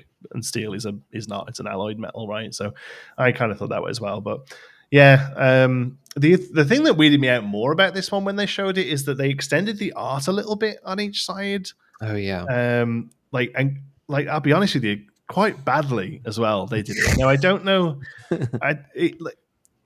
Like everyone was saying, oh look, they've used AI. I think AI would have done a better job than that. To be honest with you, they explicitly came out and said, like, we will not ever use AI art for this game. They won't. So. But also like I use the AI in Photoshop to like extend stuff for thumbnails occasionally. Like it would have done a better job than that. So what I'm wondering is if what we're actually seeing is the first piece of like cards that all go together, Yes. I think so. But unlike the ones we've seen so far, it's different artists. So the art goes together, but they've got different people. But that would explain, like, it's a tug of war, right? So we're going to get like multiple characters holding the rope kind of thing. I don't know. I think it might be something like that. Or maybe it's just that they needed the pictures to be a bit bigger for Twitter and they got an intent to do it. Oh, there's going to be a 5-drop that does 3 damage. Yeah, it just keeps going. The 10 drop that does 7. Who's more powerful than Stitch? No one, dude. What are you talking about? Are they gonna get like the other aliens? Like it's just gone to on the end. Oh dang! Oh, that would be great if we got the experiments in. Yeah. Oh my god, I would die. I'd fall over. That'd be awesome. We made a mistake when cropping it for social media. There you go. I mean, there we go. Well, yeah, that doesn't really answer that though. Like, I know, I know you made a mistake. It didn't look good, but like, it was weird. The rope was different. It was different rope. I don't know. It doesn't matter, does it? Whatever. Card looks cool. When I tweeted about it, I was like, this has been extended a little bit, but whatever. I'm just putting it out. Yeah, there we go. Jumbo Jakiba. Justice for Jumba. I'll say it till we get another card. Justice for Jumba. Card, right? Yeah, it's like an inkable 5-cost 4/5 with 2 lore, I think. In the very next set, I don't have the card with me, We got Verana. Is that her name? It was the exact same stats, except Verana has +1 strength in Jumba and like doesn't have the alien keyword. Basically, yeah, just power creep to Jumba immediately after the first set. Yeah. Although I did a deep dive into power creep because I was fascinated by it, and it apparently, because it's like a definable thing, right? Like it's not just an opinion. There is a thing that's like this is power creep or it's not. And if the original thing didn't see any play because it was so low powered, and then another thing comes out that's slightly better, that's not power creep. It's just them trying to fix Hey, that Jumba, level. Jumba was in the starter decks, dude. It saw plenty of play. That's the level now. If it's in the starter decks. Well, there we go. Those are the 4 cards. Maybe next week we'll have some more fun stuff to talk about. I mean, as always, I love the art on all of these things. You know, they always look great. I love seeing the cards. It makes me excited. But yeah, something a bit more competitively interesting next week would be great. Thank you, Rochelle, and everyone else is watching. I mean, soon. Set will be out. Yeah. Yeah. So we got to start getting some more spoilers. It's a month, 5 weeks, I guess. 9th of August, is it? Oh, man. Right? Is it really that close? Mm-hmm. July 1st today. Happy Canada Day. Yeah. Yeah, it's Canada's Independence Day. I know. I understand the irony of a British person saying Happy Independence Day from Canada. It hasn't happened for a couple of years, but I genuinely, a couple of times since living here, I've had a few people say to me, "Oh, Canada's because you guys have got Independence Day in a few days, and Canada Day is technically Canada's Independence Day, although they only refer to it as Canada Day." And I genuinely had somebody say to me, "Oh, when's England's when's like Britain's Independence Day?" I'm like, "Oh no, no." No. People with Independence Day are celebrating the fact that they're no longer Britain. Yeah. So I get the irony, but yes, happy Canadian, happy Canada Day to any Canadians watching. So awesome. Is there anything else, Brandon, you want to go over? I don't think so, unless there was something that Kendall or Zan wanted to talk about, felt like talking about. For sure, guys. If not, the only other thing I will say, we've talked a lot tonight about how there's no way to play online anymore. I would like to say that that me and Brandon did start a Discord called the Real Play Network, which is webcam play. I understand it's not for everybody. You're never going to get the amount or I don't say quality because the games are great on there, but you're never going to get that consistently high level of play and at the turnover that you did get on a digital client. Yeah, I mean, even the amount of games, not even like quality, the difference, which like that is a great outlet. And like you said, it's not for everybody, but it is good that people are coming up with the alternatives like y'all have. Yeah, but just the difference between paper and digital, even like shuffling between games. It's like that, it takes longer to get a full match of Lorcana done than if playing 3 games. 100%. And we actually say we have a rank system on there, so you can go on. It uses an ELO, but we make that rank system best of 3, mostly because the amount of effort to just be like, right, I'm sitting down, I'm moving my keyboard, I'm getting my camera, I'm getting the light, like to do that for a 20-minute best of 1 and then coming away. So we said that it should be best of 3 because if you're going to sit down, this is something you're going to do. But because of that, yes, you are probably going to be sat there for the best part of an hour.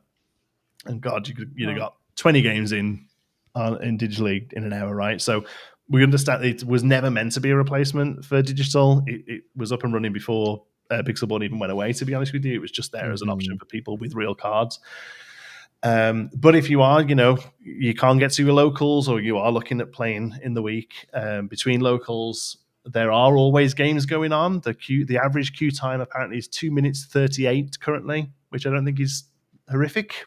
Like I say, it's not digital numbers, but It's not terrible. There's currently a dozen games being played there right now. So I was about to say it's grown more than I expected it to be honest with you, and it's pretty awesome to see that at pretty much any moment there's people playing games, unless you're in like the 2 a.m. to 5 a.m. North America time.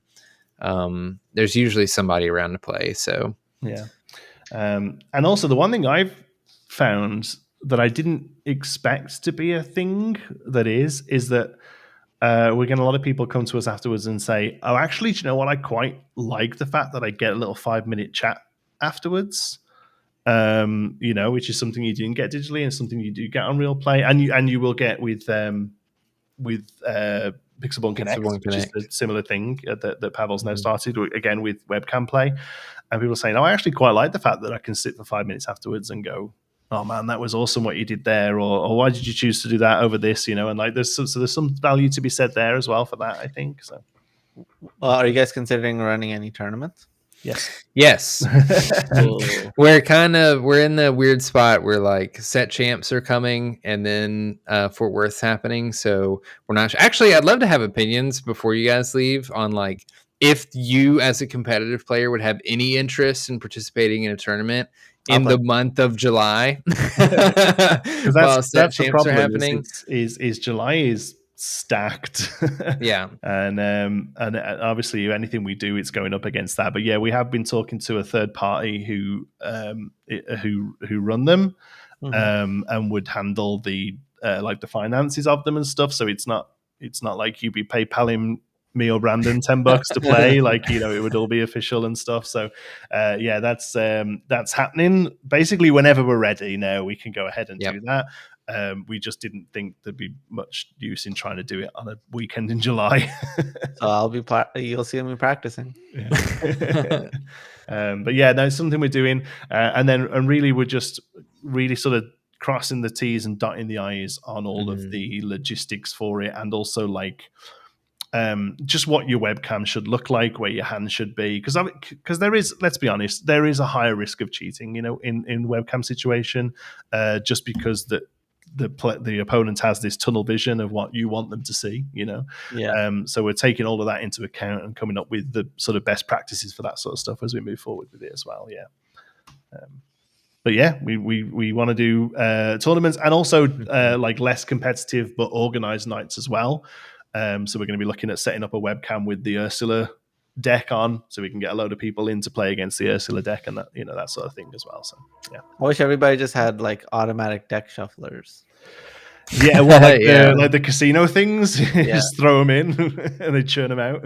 Yeah, I always ask people, I was like, that would be so sick if they had that for like Worlds, like when I used to play Magic, but now I'm like, that would be cool if they had it. And just for webcam. I would just buy it if they had that, but yeah, I think. Well, I mean, they're a thing. I think it'd probably rip your sleeves to shreds. There's definitely a little machine that like you can put 2 stacks of cards in and press a button and it just spits it all into the same. But thing. It's built to shuffle $2 decks of bicycle cards, that you bought from the corner store, right? Not your $800 BTGs. Come on, we can prevent cheating. We come up with them, yeah. So we have the technology. We can make like 2024. You think there'd be some card shuffler that's not gigantic that you could like carry around with you or something? Yeah. That's the next. That's the next Kickstarter project, I guess. Awesome. Right. Well, before we sign off, can we? Did you want to mention because I'm pretty sure both of you are you're now doing coaching, right? Yep. I saw Zan. Did I see you pop up with the pack stuff? Yeah. Yep. So, do you want to mention that briefly? Yeah. If you're interested in getting coaching from me, I mean, I specialize in steel decks. You can find me at the pack website. And Kendall, where can people find you if they're looking for something? Yeah, I'll be on the pack. I'm currently working with Tia. Like, she has my information, so she'll be announcing me at some point. So I'll be on there too. I just made a post today on my Twitter, which is here on the screen. No, I'm not. And I pinned it to my channel because particular today, people were slowly reaching out this past week and such, but like today exploded for me. So pinned it on my Twitter. There's a Google Doc that has like my background, some achievements, what I can help you with, my availability, my rates. It has like everything. And it even has reviews on there. So you can see what some people have said, if they found it helpful, whatever. And there's also a link to my team's website. So that's how you would actually book it for me until I'm on the pack. Then you can go through the pack. Yeah. So coaching services, I always like to shout out 20 Lore. That's a great resource that I recommend to everybody. Yes. I always like to shout out my team Labyrinth. Cool dudes. Yeah, I mean, I'm hoping, I can't imagine they will, but I'm hoping one day they'll stop covering players up with the challenge t-shirts at challenge events, because you guys always rep these cool shirts, and I get it. I get what, it's a licensing thing in Disney and all that, but it's a shame that we don't get to see you all repping your all the jerseys, and stuff. Yeah. Yeah, that's kind of a thing that I guess people enjoy about competitive things. And another cool thing for like coverage too, not just the like jersey thing. Talked to Zan about this, but when we played Magic and like when Star City games, they had like their coverage thing. People even liked having like player profiles for like the top ace and stuff like that. Yep. They ask them like 3 questions, like why'd you play the deck you did, where are you from, whatever, just 3 or 4 questions, like player profiles, stuff like that. People enjoy that too. Like the feature matches are huge. Like anyone randomly getting on a feature match, like it's good that they have coverage, because like even Magic has kind of since stopped coverage, and that was like for a random small time like card player, that's like their dream, is like to be on a feature match. It's awesome, kind of thing. right? Yeah. So it's great that we have that too. But I mean, it's new. It's starting from the ground, so there's lots of improvement that they can definitely do. I will say, I think it's okay saying this. The team that deal with the North American casting, at least, are working on bringing more of that stuff in. Like a lot of this is getting figured out as they go along. So just getting the games on video was step one. Right.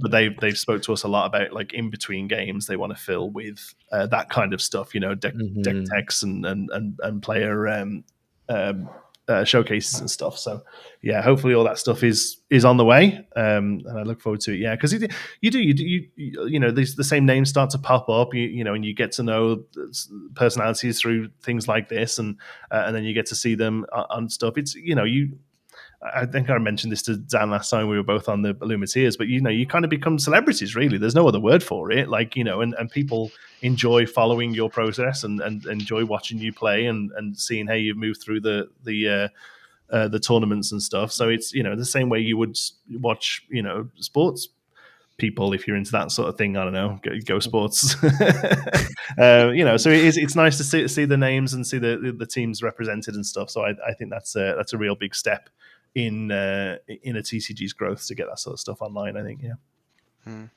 Awesome.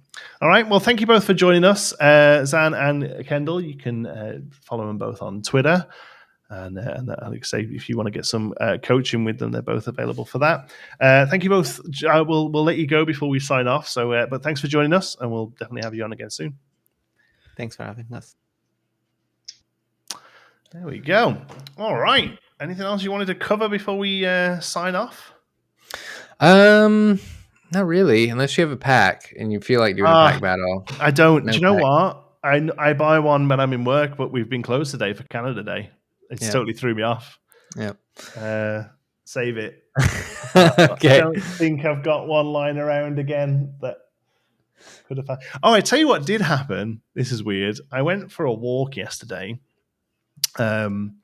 That's not the weird bit, although it is a bit weird for me. You touched some grass. Well, that's exactly what it was, honestly, because I'd had a couple of days off because I knew we were closed on Canada Day, and I'm normally not working Sundays and Tuesdays. I was like, well, if I book a day off, I can give myself a nice little sort of 4-day weekend sort of thing. My kid is currently in England. He's gone to visit family in the UK with his mom.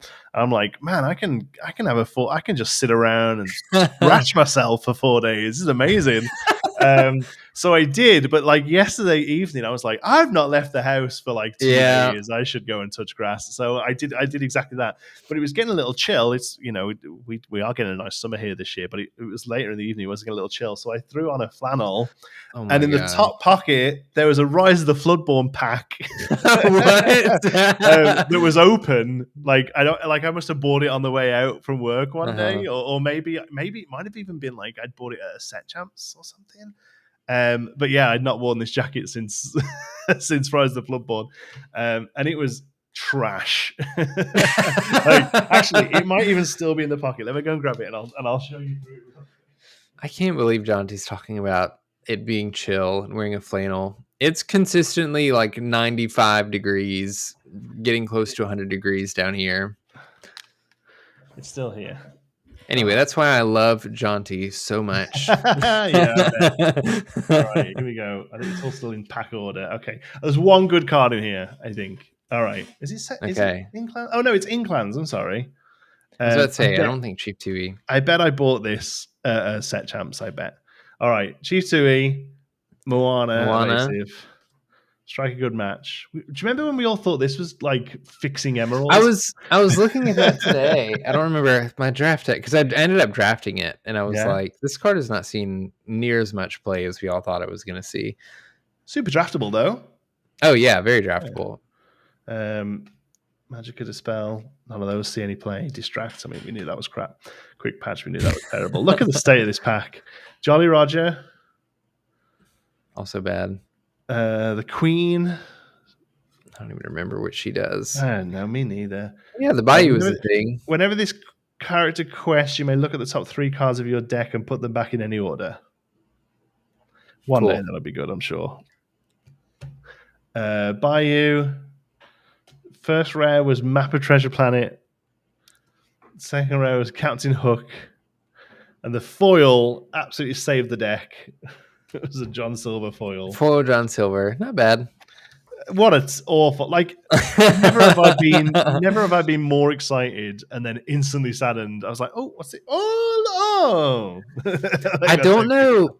I don't know if it's because I play the game so heavily and so I just like buy a bunch of singles anyway when a new set comes out, because I definitely didn't have this problem in Pokemon. Like Pokemon is not a game where you buy all of the singles of the set. There's like a couple cards that are pretty good in a new set, and then you just slot them into a deck and you hold on to them. But like I've kind of stopped buying like one-off packs here and there because I already have most of what I need, and then for the most part, like the rares and super rares and stuff, even some of the legendaries, like terrible. They're not great. Like they're not worth a ton most of the time. Obviously, if you hit an enchanted or something, it's great. But like I was so excited this past weekend. My my LGS did a 4-set draft, so it was a pack from each set, and the prize packs were all the first chapter. And I was like, heck yeah, I'm playing for first chapter packs. I'll open those packs. There's some good stuff in there. Yeah. But like other than that, I just don't find myself like wanting to open like all the extra stuff. The extra booster packs. I think you're right. If you're picking up play sets of commons and uncommons knowing that you're going to want them, to then crack a pack, you're basically hoping for one of 3 legendaries. Or enchanted, really, right? Like that's it. Yeah. So I get it. I'm very happy that we're doing pack battles because I don't that's fine because I get 10 minutes of enjoyment for my $8 then, right? Like I don't mind that at all. But I've really eased up on just buying random packs now.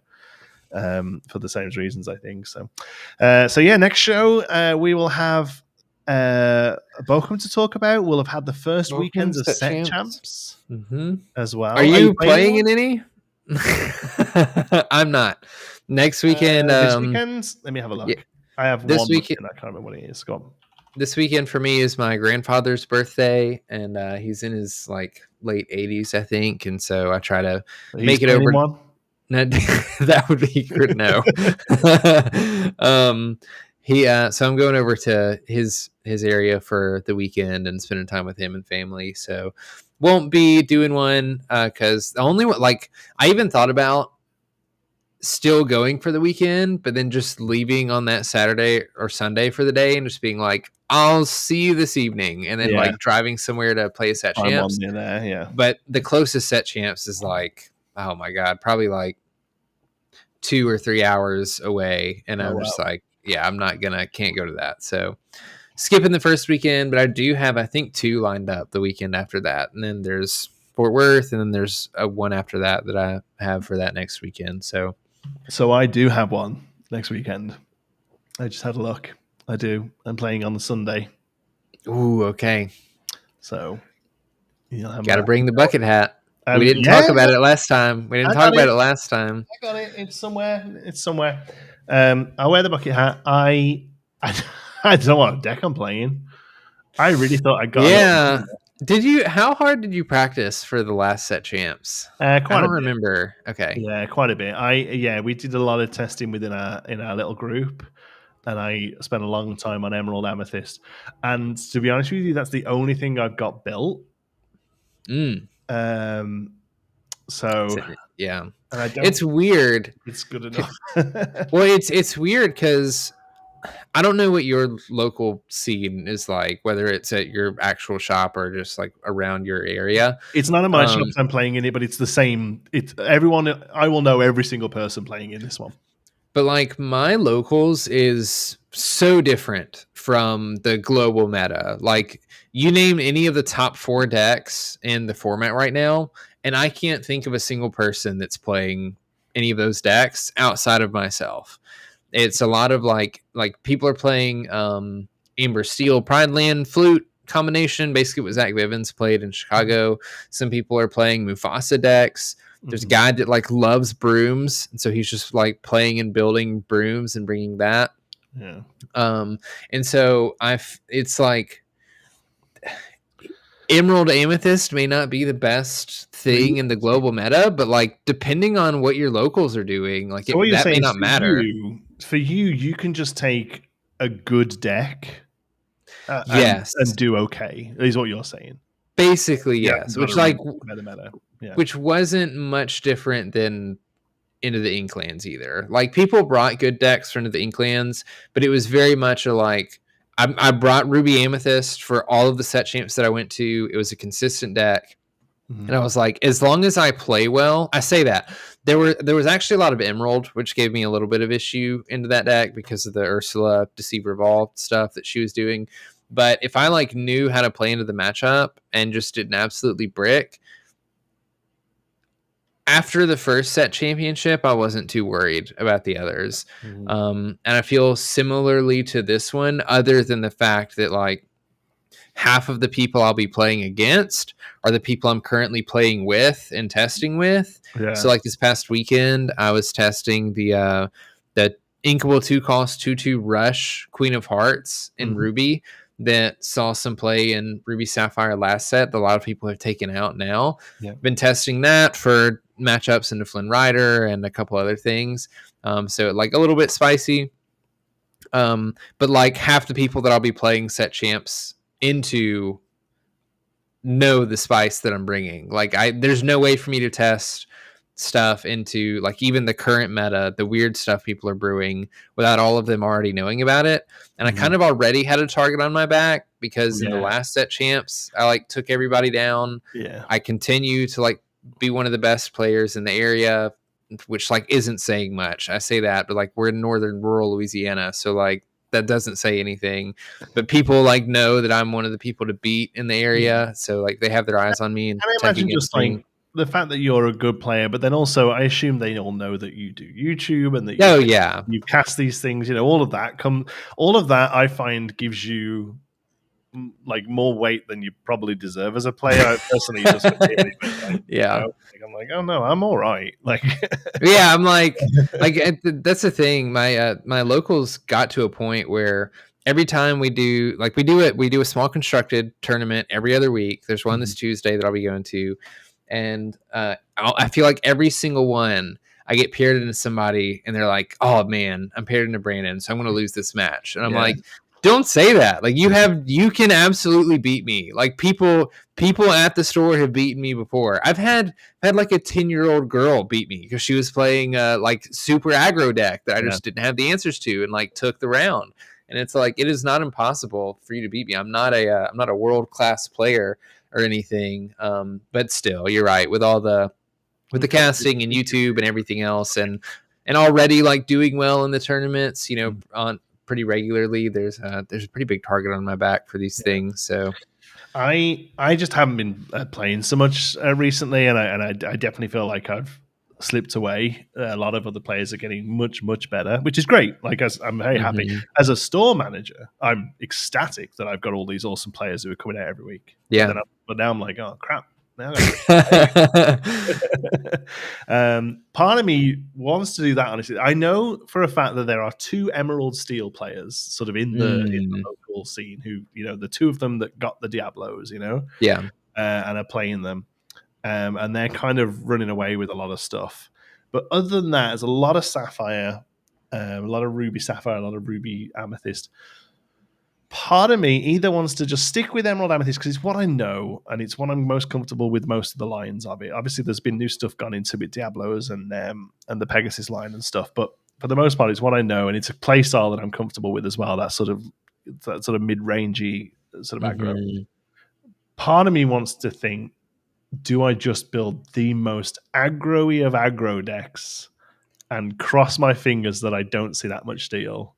It's not a bad, like, I mean, I always, especially in Lorcana, because Lorcana is not catered to like aggro decks, I don't think, but that is a thought that goes through my mind dozens of times when it comes to these set championships, because even for last set championships, there were 2 women who came into the shop and they were playing Amber Amethyst, like hyper aggro. They were playing the goats, the blues, like everything that gains lore outside of questing, and then also just cheap characters that quest for 2 or 3, and like a couple Queen's Castles. And like, there was a game that one of them took off of me because I spent the entire game like answering their board, and they had they got all the way up to 17 lore by like turn 4 or 5, and had just enough characters to slame in their discard to slame a Chernabog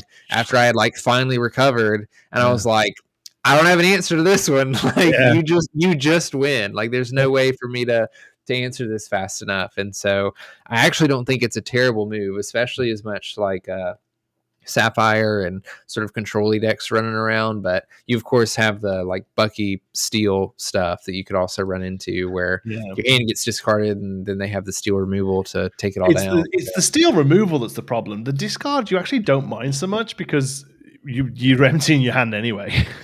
If you're playing like real heavy aggro, like by the time Bucky's seeing stuff, you should only have like 2 cards in your hand anyway.